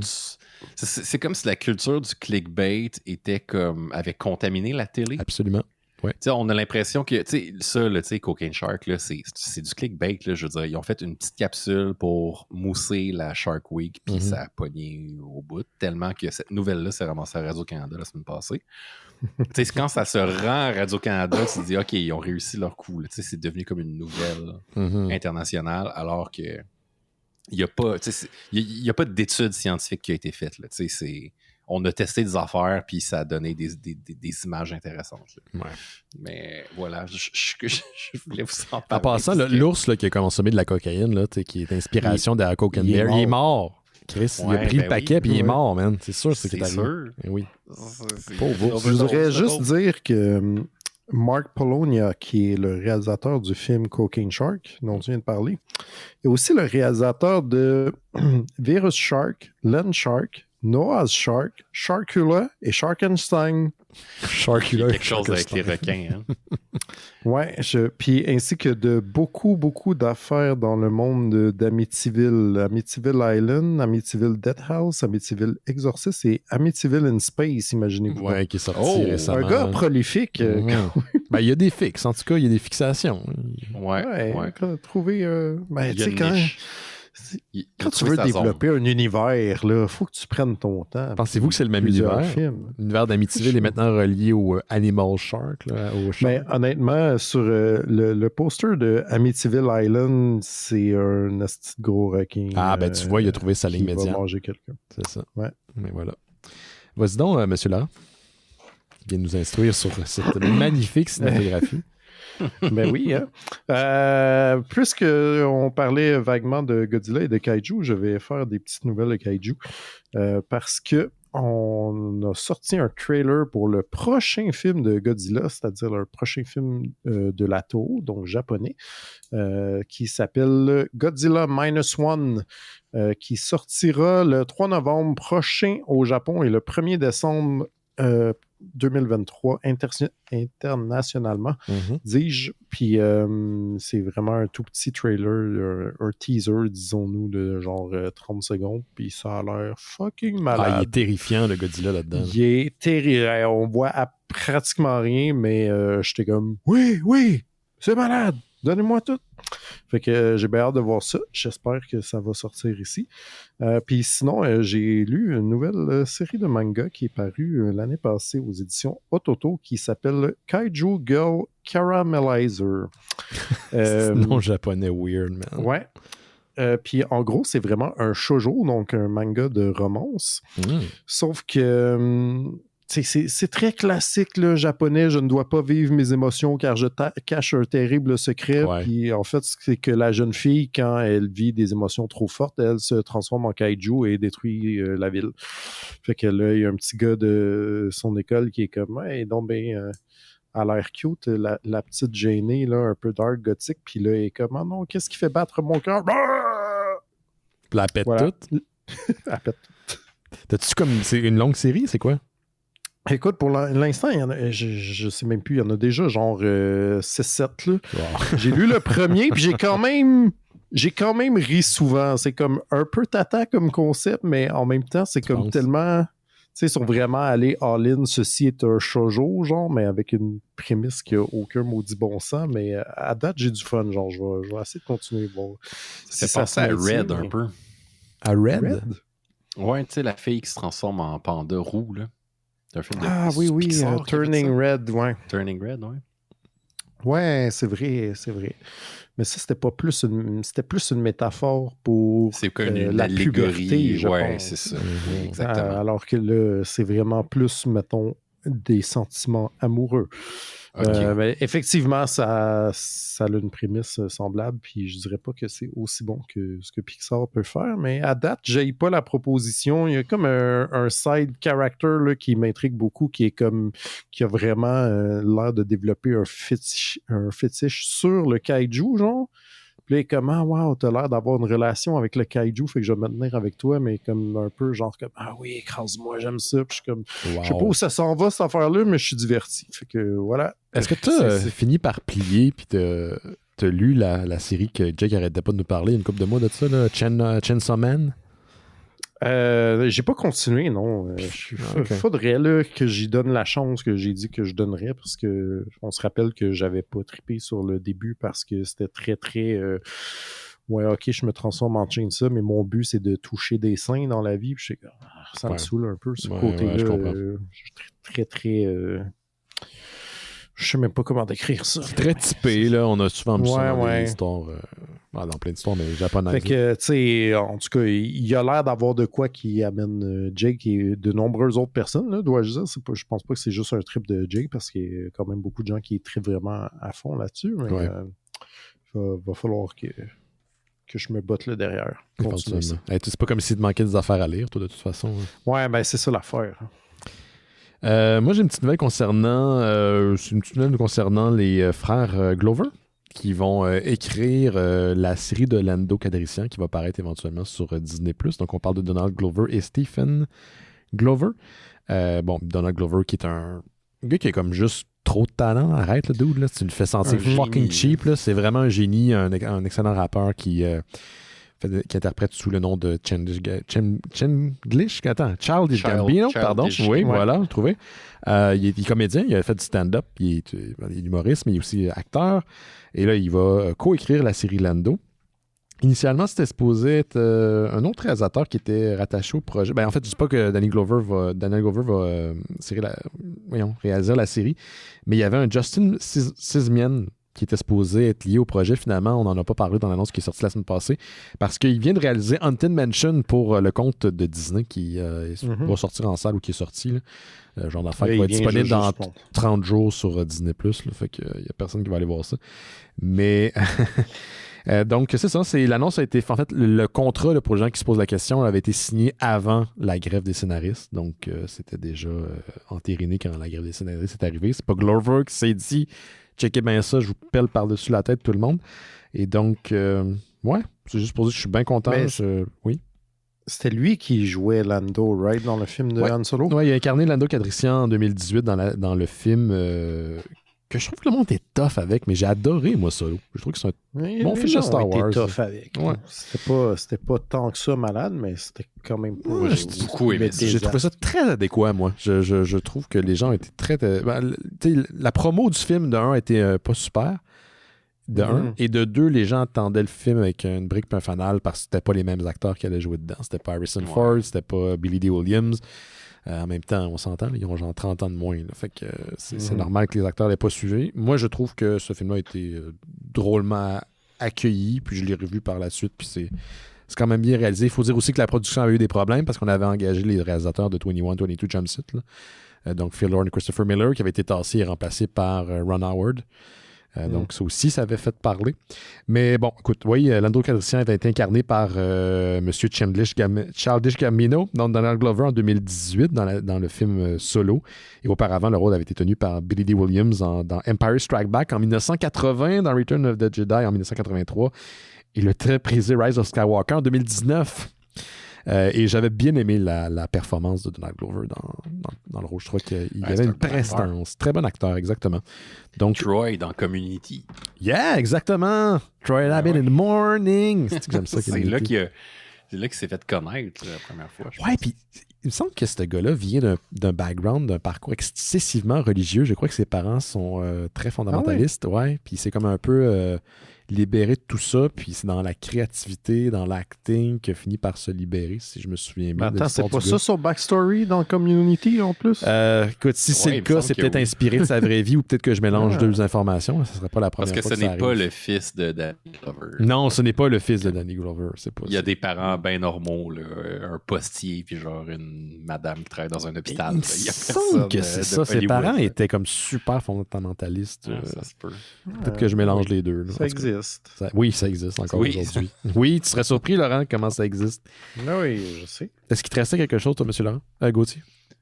Non, c'est tout. Toi, Laurent?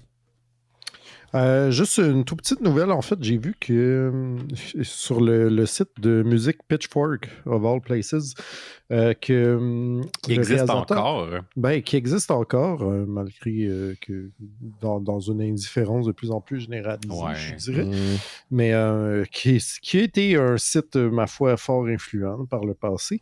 Il y avait une nouvelle qui parlait du réalisateur Shinichiro Watanabe, le gars qui est derrière le créateur et le réalisateur de Cowboy Bebop, la célèbre série d'animation.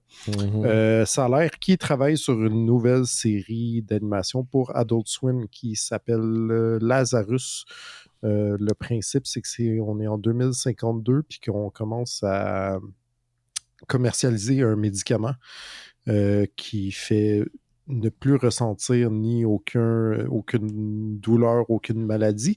Sauf que après la commercialisation, on se rend compte qu'il y a un side effect qui fait que tout le monde meurt au bout de 3 jours. Haha, whoops!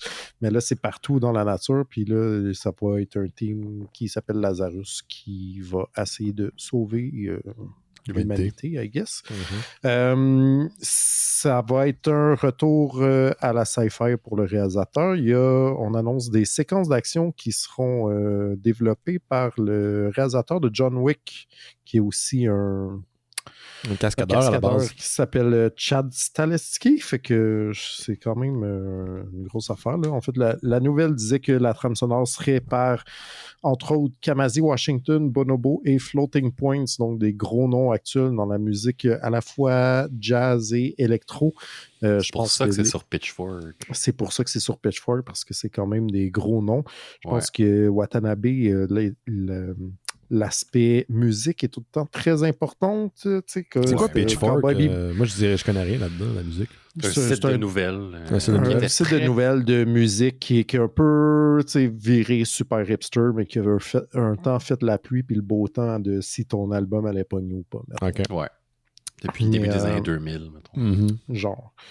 Mais c'est ça, tu sais, Cowboy Bebop, c'était très, très sci-fi jazz. Une autre série que j'aime bien du réalisateur qui s'appelle Samurai Champloo, qui était très samouraï avec des beats de hip-hop. C'est comme tout le temps très intrinsèquement lié. Fait qu'avec ces musiciens-là, que je connais mal Bonobo, là, je sais que c'est un nom qui revient souvent, mais Kamasi Washington puis Floating Points, c'est déjà très prometteur. Fait que j'ai hâte de voir ça, mais je sais pas quand ça sort. Okidou. Moi, un dernier petit truc, puis j'en ai parlé quand même brièvement la semaine passée avant de passer à la pause, mais j'ai finalement vu l'épisode de Star Trek Strange New World, qui est un crossover avec la série d'animation Lower Decks, qui est aussi de Star Trek. Quand l'annonce avait été faite l'année passée, on se demandait comment le tout allait prendre forme, parce qu'encore une fois, comme je le mentionne, il y a du live action avec des acteurs pour Strange New World, puis c'est quand même un cartoon pour Lower Decks. Et c'était disons un pari intéressant. J'étais pas que j'attendais ça qu'une brique puis un fanal, au contraire, j'étais vraiment intrigué, mais ça fonctionne plutôt bien parce que les acteurs qui donnent les voix à Brad Boimler et Beckett Mariner, donc les deux personnages principaux de la série Lower Decks, sont joués par des acteurs, Jack Quaid puis Tony Newcomb, qui ressemblent énormément à leurs personnages physiquement. Je sais pas si dans la conceptualisation des personnages ça a joué, mais ça est donc bien transposé parce que les acteurs font le saut dans la série Strange New World. Mais en fait, l'épisode est séparé pas égal, mais il y a des sections en dessin animé, puis il y a des sections donc en live action, principalement en live action. Ce qui est bizarre, c'est que Lower Decks, c'est une série très méta qui rit de Star Trek, qui rit des codes de Star Trek, qui est très... disons, destiné aux fans et les gens qui connaissent l'univers de Star Trek. C'est plutôt humoristique, cynique. Alors, comment faire le saut dans quelque chose qui se veut plus terre à terre? Ça fonctionne plutôt bien parce que Strange New World, quoique c'est une série de live action, il y a un côté un peu humoristique aussi qui est très présent dans Star Trek. C'est pas le genre de Star Trek que j'aime le plus, c'est pas l'ambiance de Star Trek que j'aime le plus, mais dans Strange New World, ça fonctionne bien parce que c'est une réinterprétation de la série originale dans un contexte contemporain, actuel, puis il y a certains éléments humoristiques qui s'y glissent. Donc, le mélange des deux, pour moi, n'a pas autant clashé que je pensais qu'il allait avoir lieu, parce qu'on se permet l'approche Stranger World, on se permet l'approche Lower Decks qui est plus humoristique. Je sais que pour d'autres personnes, ça n'a pas fait le même effet. Moi, au contraire, je trouvais que ça se mariait plutôt bien. Et étrangement, beaucoup de références à une autre série de Star Trek qui s'appelle Enterprise. Un peu la mal-aimée, si vous voulez, pour les Trekkies et les Trekkers. Mais étonnamment, beaucoup de références à cette série-là pendant cet épisode crossover. Très divertissant, je vais me le retaper, ça c'est certain. Et si vous avez accès en ce moment à Crave, je vous invite à le faire. On m'a informé hier sur le Discord que probablement qu'il y a des épisodes de Star Trek qui vont disparaître de Crave parce que maintenant Paramount Plus est disponible au Canada. Donc, il y a des séries comme Enterprise, justement, qui quittent la plateforme. Je ne sais pas c'est quoi ça va être quoi pour les autres. Là, je mets ma ligne. Je ne m'abonnerai pas à un autre service juste pour Star Trek. Ouais, je suis désolé. Encore une autre. Là. Je pense que ça fait 6 mois que j'ai pas ouvert Netflix. Il faudrait peut-être que je révise mon plan de... Ouais, surtout si tu payes pour. Là. Ben, c'était ça. En tout cas. Donc, allez voir l'épisode. Ça s'appelle These Old Scientists. Le nom de l'épisode, c'est l'épisode 17 de la saison 2 et c'est réalisé par Jonathan Frakes, qui est aussi un ancien acteur de Star Trek qui jouait Riker et qui a beaucoup réalisé des films, des épisodes. Ça paraît que c'est lui qui est derrière la caméra parce que ça y va au corps de toast. Donc, faites-vous plaisir, boudez pas votre plaisir. Ah oui, je l'ai dit la semaine passée, mais étrangement, l'épisode est sorti 3 jours après la sortie habituelle de l'épisode à chaque semaine. Donc, il y a eu un épisode, puis 3 jours plus tard, il y a un nouvel épisode. Je ne sais pas pourquoi c'est sorti comme ça, mais il est disponible depuis. Et je pense que vous allez... je pense que la matière va être très divertie. On prend une petite pause, messieurs? Juste avant, un truc moins le fun, il y a l'espèce de bras de fer entre les GAFA, donc Google et Facebook en ce moment, et le gouvernement canadien, parce qu'il y a une loi qui va rentrer en vigueur qui veut amener un peu plus d'équité dans la séparation, le partage des fonds amassés par les GAFA, parce que veut pas, les GAFA font de l'argent sur le contenu des grands majors qui vont dans les nouvelles. Et là, éventuellement, si ça se concrétise, s'il n'y a pas d'entente, parce qu'en ce moment, c'est un jeu un petit peu la chicken, là, le contenu canadien dit de nouvelles va disparaître des plateformes. Donc, on parle de Facebook, on parle d'Instagram, on parle que si vous tapez... si je refais une recherche dans Google, il n'y aura aucun site de nouvelles en bonne et due forme qui va être affiché, même pas Radio-Can. Donc, il y a beaucoup de majors canadiens qui demandent à ce que vous inscriviez à leur mailing list, donc leur liste de courriels, de prendre pour habitude d'aller visiter directement leur plateforme. Moi, je trouve que c'est excessivement... en fait, c'est épouvantable, là, juste d'un point de vue informationnel, et ça va laisser place à beaucoup de la désinformation sur cette plateforme où il y en a déjà énormément, surtout sur Facebook, entre autres. Je ne sais pas à quel point ça risque d'affecter les podcasts, dont les Mystérieux Étonnants, mais c'est une possibilité. Je vous explique pourquoi. Je ne pense pas qu'on est Radio-Can ou même RAD, mais en étant une plateforme qui offre du contenu sur ces plateformes, pas mal certain que l'algorithme sait les reconnaître. Et donc, il y a une possibilité qu'éventuellement, on ne nous trouve pas dans Facebook. C'est déjà arrivé que dans Facebook, on se fasse flaguer pour des choses qui ne font pas de sens. Donc, ça serait possible que si éventuellement les GAFA dont Facebook mettent en place des réglementations ou qui coupent des trucs, qu'on fasse partie du lot. J'ai pensé peut-être éventuellement créer un Substack, donc une mailing list à laquelle vous pourriez vous inscrire, donc pour vous tenir au courant. Je ne sais pas, qu'importe qui en est, je pense que ce serait important que j'en crée une. Mais c'est juste pour vous dire que si dans les prochaines semaines, voire les prochains mois, les mystérieux disparaissent de Facebook, sachez que c'est pas parce que j'ai retiré la page des LME de Facebook, quoique j'aimerais ça parce que j'ai ça, ces petites plateformes-là. C'est que le paysage risque de changer. Puis comme je vous dis en ce moment, il y a eu des ententes là, par le passé. Je pense que le gouvernement australien a trouvé une manière de composer avec les GAFA. On espère que ça soit un peu la même chose qui se passe ici, mais pour l'instant, c'est pas le cas. Donc, je ne sais pas si ça va affecter les mystérieux, mais c'est une possibilité. Quoi qu'il en soit, même si on ne disparaît pas de Facebook et compagnie, je trouve que c'est dégueulasse. Dégueulasse pour la démocratie, pour l'information. Donc, c'était mon petit éditorial.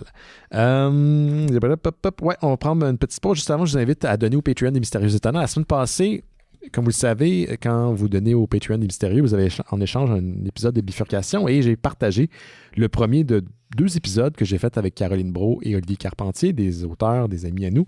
On a parlé de c'est quoi aller dans un congrès de style Comic-Con, un salon littéraire. On a parlé d'anecdotes aussi de Laurent au Salon du Livre de Québec, par exemple. Et autres petites anecdotes comme ça, rigolotes, hein? Laquelle? La seule fois que je suis allé au Salon du Livre de Québec dans le cadre pour le Festival de BD Québec, puis tu étais là. Dans le buffet.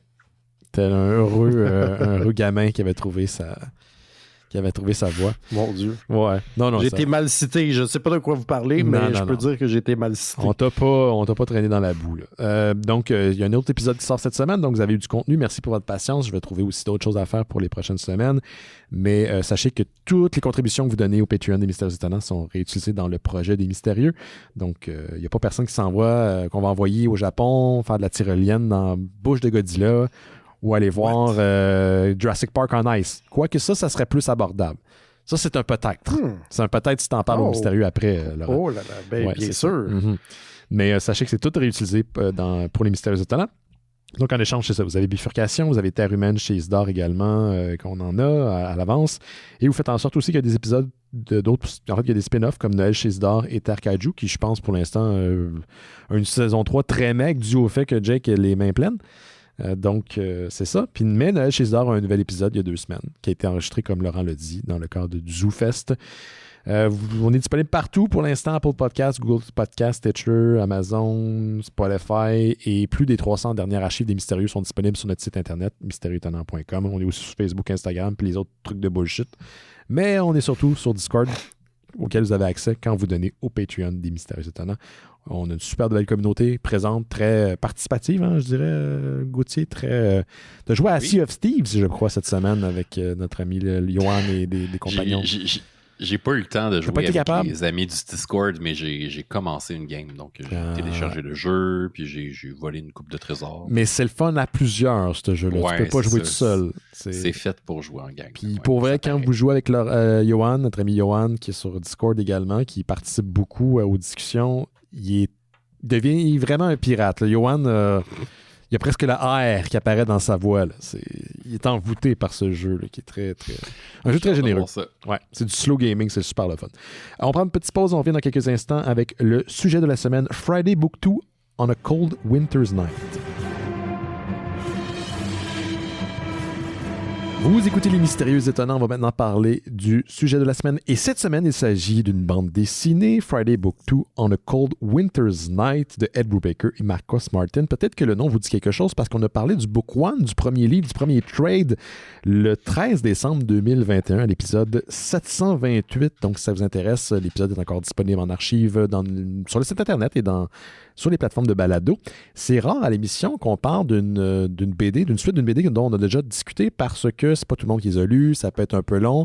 Et dans le cas de Friday, Gauthier n'avait pas lu le premier volume. Mais comme c'est pas très grand... Toi non plus? Ah, j'étais sûr que t'étais là pour le... Ben, en fait, j'étais comme, voyons, tu étais comme, oui, on l'a déjà fait. Puis j'étais comme, voyons, ça me dit rien. Ça doit pas faire si longtemps que ça, mais c'est un épisode de Noël, de mois de décembre. Fait que je devais travailler les soirs. Fait que je devais pas être là. Mais comme c'est pas trop volumineux, ça se lit quand même bien. Je trouve que ça se portait bien de pouvoir parler du Book 2. Donc, profitez-en, c'est exceptionnel. Donc, pour mettre un petit peu la table pour les gens qui n'avaient pas lu le Book 1, qui n'avaient pas écouté l'épisode 728, on est dans une petite ville je pense que c'est la Nouvelle-Angleterre. On est au Maine. Là. C'est très Stephen King. Là. C'est pas vraiment nommé, mais qui s'appelle King's Hill. Et on suit le personnage de Friday Fritz Hugg qui revient après sa première session à l'université dans cette petite ville où elle a passé le plus clair de sa jeunesse à résoudre des crimes avec son meilleur ami Lancelot Jones, un jeune détective en herbe, surdoué, avec qui elle a passé de nombreuses aventures à résoudre autour de King's Hill. C'est un peu un record un peu plus postmoderne, méta sur un genre littéraire, mais aussi qui a vécu aussi beaucoup à la télévision dans les années 90. Donc, l'idée du jeune détective qui œuvre dans une ville. Dans l'univers de Friday, le surnaturel existe et c'est accepté. C'est plus ou moins accepté, donc il y a une certaine logique qui se passe dans King Hill. Et donc, Friday est amené dans une enquête qui, ultimement, amènera à la mort de Lancelot Jones à la fin du premier volume. Et le deuxième volume continue où elle essaie de résoudre le meurtre de son meilleur ami, et qui, grâce à des indices que lui-même a laissés derrière. Là, ça devient un petit peu mélangeant. Puis en même temps, on revisite des lieux et des personnages que Friday et Lancelot ont traversé à travers leurs enquêtes. Donc, il y a comme une espèce de... Comment je peux dire ça? Un genre de retour en arrière pour le personnage de Friday. Mais ces histoires-là, nous autres, on les a pas vues parce qu'elles n'existent pas. Ça n'existe pas. Mais ça fait que je pense que l'univers a tout un certain champ et un certain vécu. Donc, avant de continuer à parler, là, j'ai un peu spoilé le premier volume. On rappelle qu'on spoil dans la dernière partie de l'émission. Je voulais vous demander à toi et à Gauthier et Laurent, comment vous avez trouvé ça? Vraiment rapidos, une appréciation générale. Comment vous avez trouvé ça? Vas-y donc, monsieur Laurent. J'ai vraiment aimé ça. Mon gros bémol, en fait, c'est que c'est ben trop court. Mm-hmm. Ouais. J'étais comme... Ouais. En fait, là, n'ayant pas lu, là, j'étais comme, ah non, moi aussi, j'en ai 2 à binger. J'étais comme, je suis pas prêt. Puis là, j'étais arrivé à la fin du premier trade en me disant, une chose que finalement, j'ai commencé ça, puis il y en a déjà 2 qui existent parce que, de un, méga cliffhanger, puis de 2, c'est maigre. Puis j'ai l'impression que en ayant terminé le 2, je veux pas dire c'est maigre parce qu'il y a quand même de la chair sur l'os, mais j'ai l'impression que je suis pas avancé dans l'histoire comme je devrais l'être après 2 trades. Mettons. OK. Ouais, c'est des petits trades, hein, par contre. Ouais, c'est ça. C'est des 3 numéros. Je pense que c'est des plus gros numéros que d'habitude, mais néanmoins, je suis comme... On dirait que ça me... J'ai l'impression que c'est trop dans le milieu d'une affaire. Ouais, c'est l'affaire qui m'a gossé. Ouais. Mais autrement... J'ai vraiment aimé ça. J'ai envie de lire toutes les vieilles aventures là, où ce que ça a l'air le fun, puis d'avoir un peu moins de gravitas que ce qu'on a là. Parce que là, je suis comme. Moi, une grosse déception, c'est qu'on arrive là, puis Lancelot, il décède de façon violente, alors que je suis comme moi, je suis intéressé par cette dynamique-là première. Tu sais. Je suis comme là, pourquoi tu me donnes des personnages le fun, puis t'es-tu tout de suite, là? C'est pas nice, ça? Ben, c'est nice parce qu'il peut le faire. Moi, je m'attends à cette finale-là du premier livre. On s'entend-tu qu'on la voit pas venir du tout, là? Tu dois être déçu en regardant Game of Thrones, toi. Ouais, boy. Red Wedding. Mais juste pour répondre à ce que tu disais, Laurent, parce que c'est important de savoir que la collection, elle est disponible chez Image Comics. Donc, les trades sont disponibles chez Image Comics. On parle d'à peu près 120-130 pages par petit trade. C'est un petit format. Hein. Mais à la base, c'est disponible en numérique sur le site Panel Syndicate où Ed Brubaker rend disponible à la pige ses numéros individuels. Donc, vous pouvez donner ce que vous voulez. Vous pouvez même donner 0. Donc, c'est un comic numérique pour lequel vous pouvez donner un certain montant. Puis en échange, vous avez soit un fichier zip, soit un fichier CBR.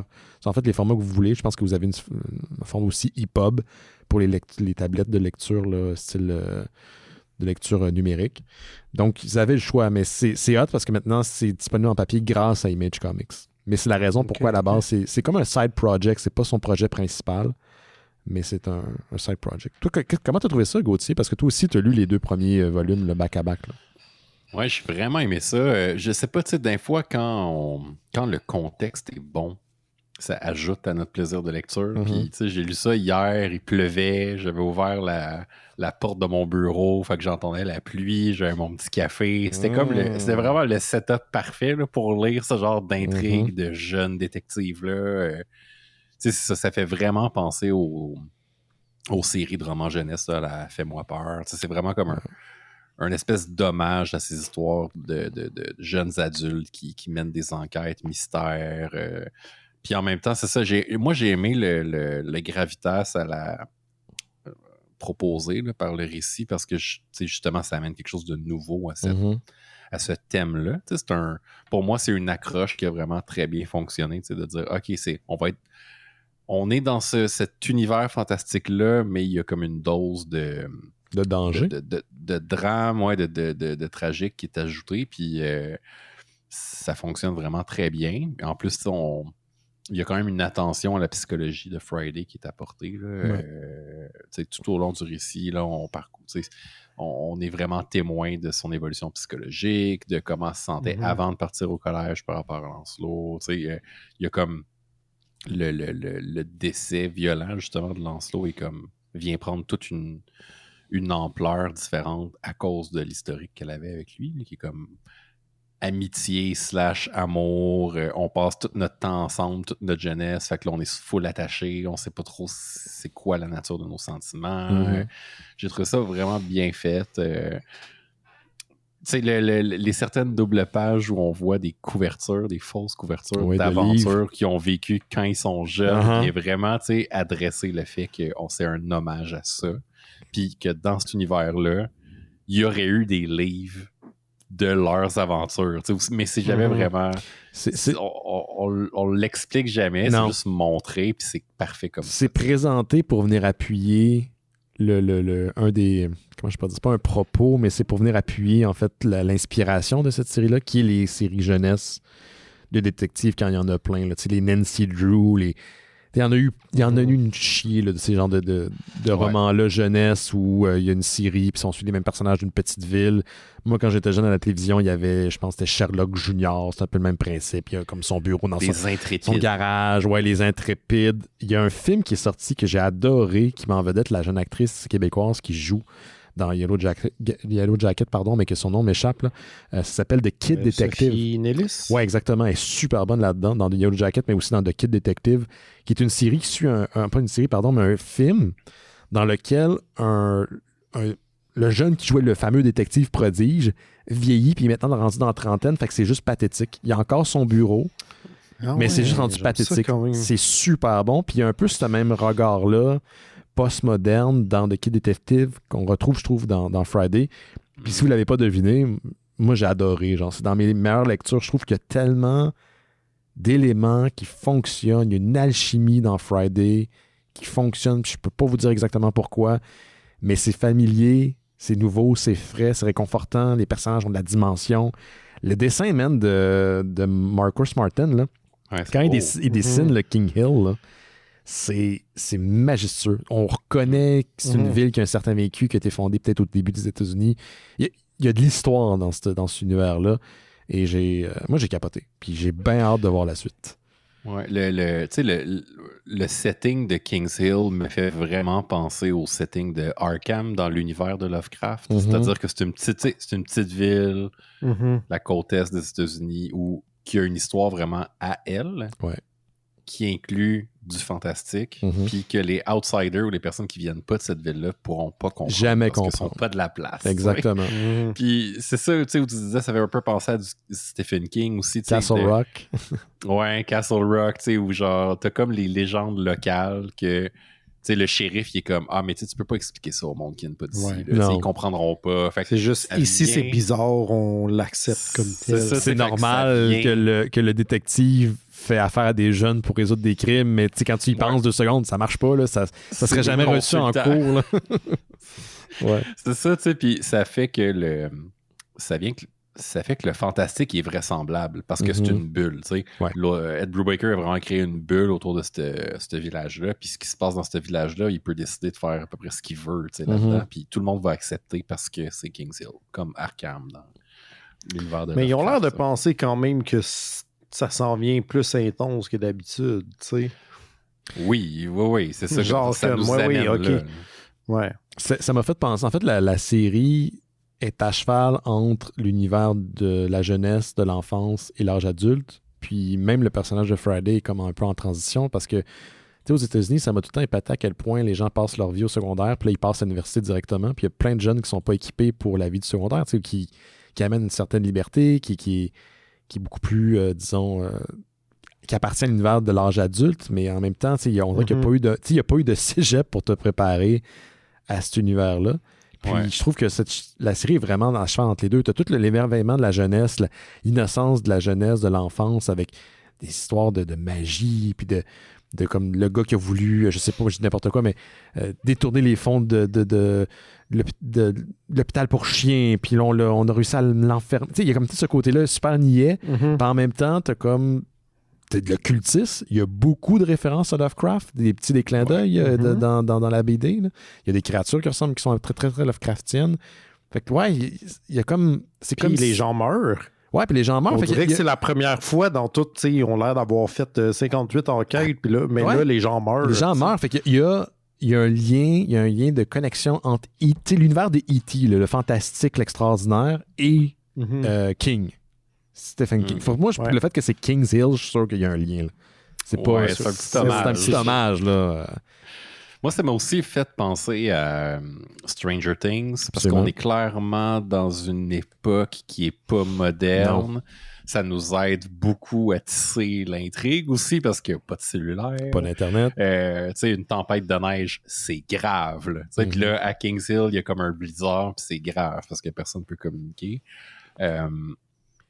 Je sais pas si le dessin apporte vraiment beaucoup, je trouve, à la livraison. Là, c'est comme un tout avec le dessin qui fait en sorte qu'on y croit. Puis je sais pas si le récit est assez complexe pour, mettons, avoir une série, mais il y a comme une partie de moi qui aimerait vraiment ça en même temps. Quand tu dis série, une série télé ou une série télé, adaptée, why not?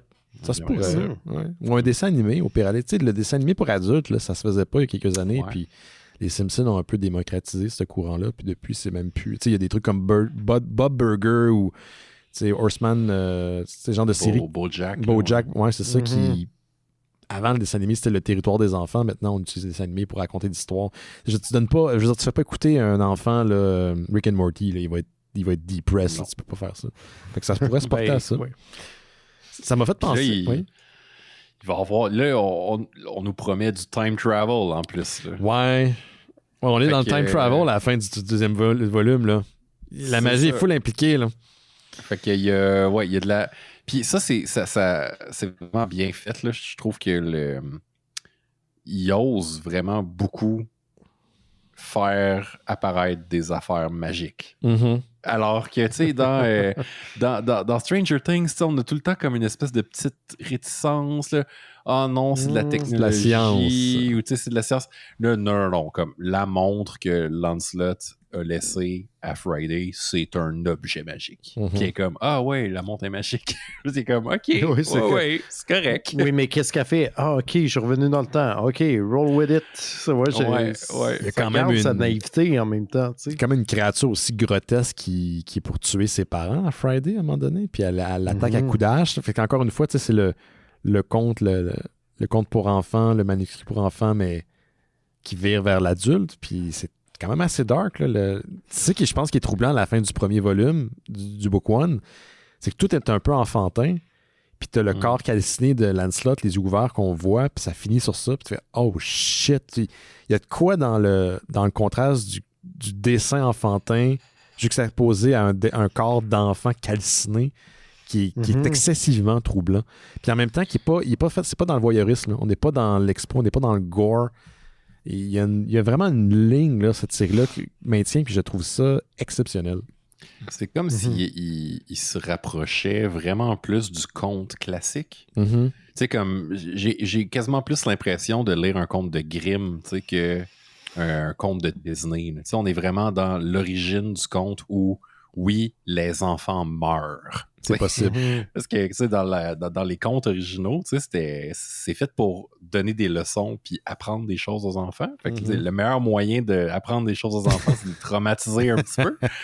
Fait que, tu sais, j'ai vraiment l'impression qu'on est plus dans cette zone-là où, comme, oui, il y a des enfants qui meurent, tu sais. Il y a des méchants qui sont vraiment méchants, puis il faut faire attention, tu sais. Mais est-ce qu'il va réussir à maintenir... J'espère, tu sais, je veux dire, Ed Brubaker, c'est quand même pas... il est né de la dernière. C'est pas son premier rodéo. C'est ça, fait que tu sais, j'espère, je pense qu'il va être capable de maintenir cette espèce de ligne-là là, pour les autres. Là. Je pense que ce qui déçoit peut-être dans le deuxième volume, c'est qu'on est moins dans l'action que le premier, mais il y a une bonne partie de la BD, je te dirais au moins le tiers, où on compose avec le deuil, mais de la manière que le deuil est expliqué à travers la narration interne de Friday, ou ce que je soupçonne est Friday, parce que c'est pas sûr encore si c'est un narrateur-là est Friday ou c'est peut-être quelqu'un d'autre. Je trouve que c'est quand même très touchant. Moi, je la sentais, la souffrance du personnage, puis à quel point elle a un conflit interne parce que elle se demande elle aurait pu faire autre chose, est-ce qu'elle aurait dû voir les indices avant, ils n'ont jamais reparlé du fait qu'ils ont une liaison avant qu'elle parte pour le collège, puis ça lui pèse aussi. C'est un personnage qui est complexe puis en même temps super attachant. J'ai peur qu'il arrive de quoi. C'est rare que tu lis quelque chose puis tu as une crainte, puis justement comme on n'est pas dans l'univers du super-héros, tous ces personnages-là peuvent finir par y passer. Puis je serais pas surpris qu'ils finissent par y passer. Parce que Brubaker a déjà tué souvent ses personnages, donc c'est une forte possibilité. Ça, il y a un historique quand même. Ouais. J'étais content aussi que le voyage dans le temps, c'est quand même un plot device qui est efficace, puis qui peut donner beaucoup de pouvoir à un personnage, mais là, il aurait pu envoyer Friday avant que Lancelot meure. Mais il a décidé de non, tu sais, c'est quand elle arrive, je pense, en ville. En ville, oui. Mais elle a encore le temps de le sauver, quand même. Elle aurait-tu encore le temps de le sauver? Oui, techniquement, parce qu'on la voit arriver. C'est avant. C'est avant. Puis, si tu viens du premier volume, dans les premières pages du premier volume, Friday voit une fille dans les bois, un visage de femme, et on comprend que c'est elle, probablement. C'est probablement d'ailleurs elle qui s'assomme elle-même à la fin du premier volume, parce qu'il y a un voyage dans le temps. Donc, moi, je soupçonne que même elle a 8 heures pour comme, faire ce qu'elle veut. Oui, c'est ça. Moi, j'ai l'impression que c'est là où on va voir Lancelot Jones, qui est probablement même vivant dans cette timeline-là, dans le voyage dans le temps. OK, fait que c'est comme ça qu'il va ramener Lancelot. Peut-être qu'ils vont pas le ramener. C'est peut-être ça la terrible. Ouais. C'est peut-être ça qui va arriver. Ils vont peut-être pas le ramener. Moi, je serais pas surpris qu'ils le ramènent pas. Puis quelque part, je souhaite qu'ils le fassent pas. Ouais, moi aussi. Tu sais que ça soit comme impossible. Mais en même temps, je leur souhaite qu'ils se parlent. Puis que ça, en tout cas... Ben, ils vont se parler, mais dans le passé. Je comprends ce que tu veux dire, mais que... Ça serait une belle... tu sais, justement, on disait que le conte, ça sert à nous faire... à nous enseigner des choses. Ça pourrait être une belle opportunité pour enseigner le deuil, justement. Exact. Mais tu sais, je trouve déjà juste cette discussion-là, je pense que le fait qu'on soit aussi attaché à ces personnages-là, après aussi peu de pages, somme toute, ça parle quand même beaucoup de la qualité de l'écriture, de ce qu'on a lu. Quand même. C'est un monde qui est vivant. Je sais pas pourquoi ce genre de petite ville-là, surtout la manière que Martin l'illustre, ça m'a fait penser à un point and click. Je sais pas pourquoi. Il y a comme la zone où c'est les bois, c'est les bois hantés, il y a des ruines là-dedans, il y a plein d'affaires. Il y a des personnages que tu peux aller genre, hey, ont-tu appris quelque chose? C'est ça, non, le phare. Il cherche son chat. T'as le phare, comme t'as toutes des petites zones vraiment le fun. L'espèce de maison ancestrale de la ville où est-ce que les gens... Tu comprends tout de suite, connaissant moindrement les codes, que les gens qui sont dans cette maison-là, qui sont un genre de clubhouse là, pour les riches les riches et influents de la ville, c'est des personnages que probablement Lancelot Jones et Friday ont déjà confrontés par le passé.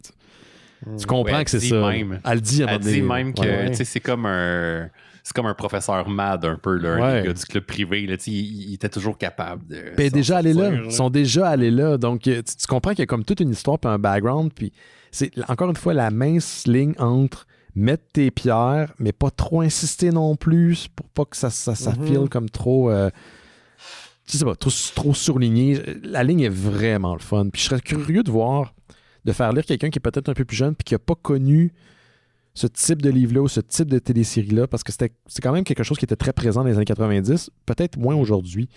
Ma soeur, par exemple, je pense pas que... Mais je sais pas. Faudrait faire lire ça à quelqu'un qui connaît pas les codes de ce genre-là pour voir ce qu'il en pense. Nous qui ne suit plus tant que ça non plus, là, ça doit encore exister des affaires de jeunes détectives. Sûrement, peut-être. Il me semble que c'était très présent quand on était jeune. C'était vraiment présent dans ce format-là, tu sais. Comme c'est exactement le même format que nous, qu'on a eu quand on était jeune. Mais tu sais, je pense que quelqu'un de plus jeune ferait juste le parallèle. Ah, c'est comme Stranger Things, tu sais. Probablement, ouais, peut-être. Ouais, c'est peut-être lui-même un hommage, là. Ouais. On s'entend. On s'entend. Ouais. Mais moi, je le recommande là, pour. Mais est-ce que c'est mieux d'attendre qu'il y ait un autre trade qui sorte? Moi, je ne veux pas attendre. Il y a des cliffhangers. Là. Moi, je vais l'acheter au fur et à mesure, mais j'ai l'impression qu'il va y avoir une intégrale de cette série-là quand ça sera terminé. Ouais. Mais ça prend tellement de temps à ce que les pages sortent que tant qu'à ça, je vais acheter le petit trade au fur et à mesure. Comme là, le trade 1, il est sorti quand? Il est sorti en 2021, je pense. Puis là, tu vois, le 2 est sorti pas longtemps après. Et là, il y a plus de numéros qui sont disponibles sur le site de Panel Syndicate là, si vous voulez aller lire la série.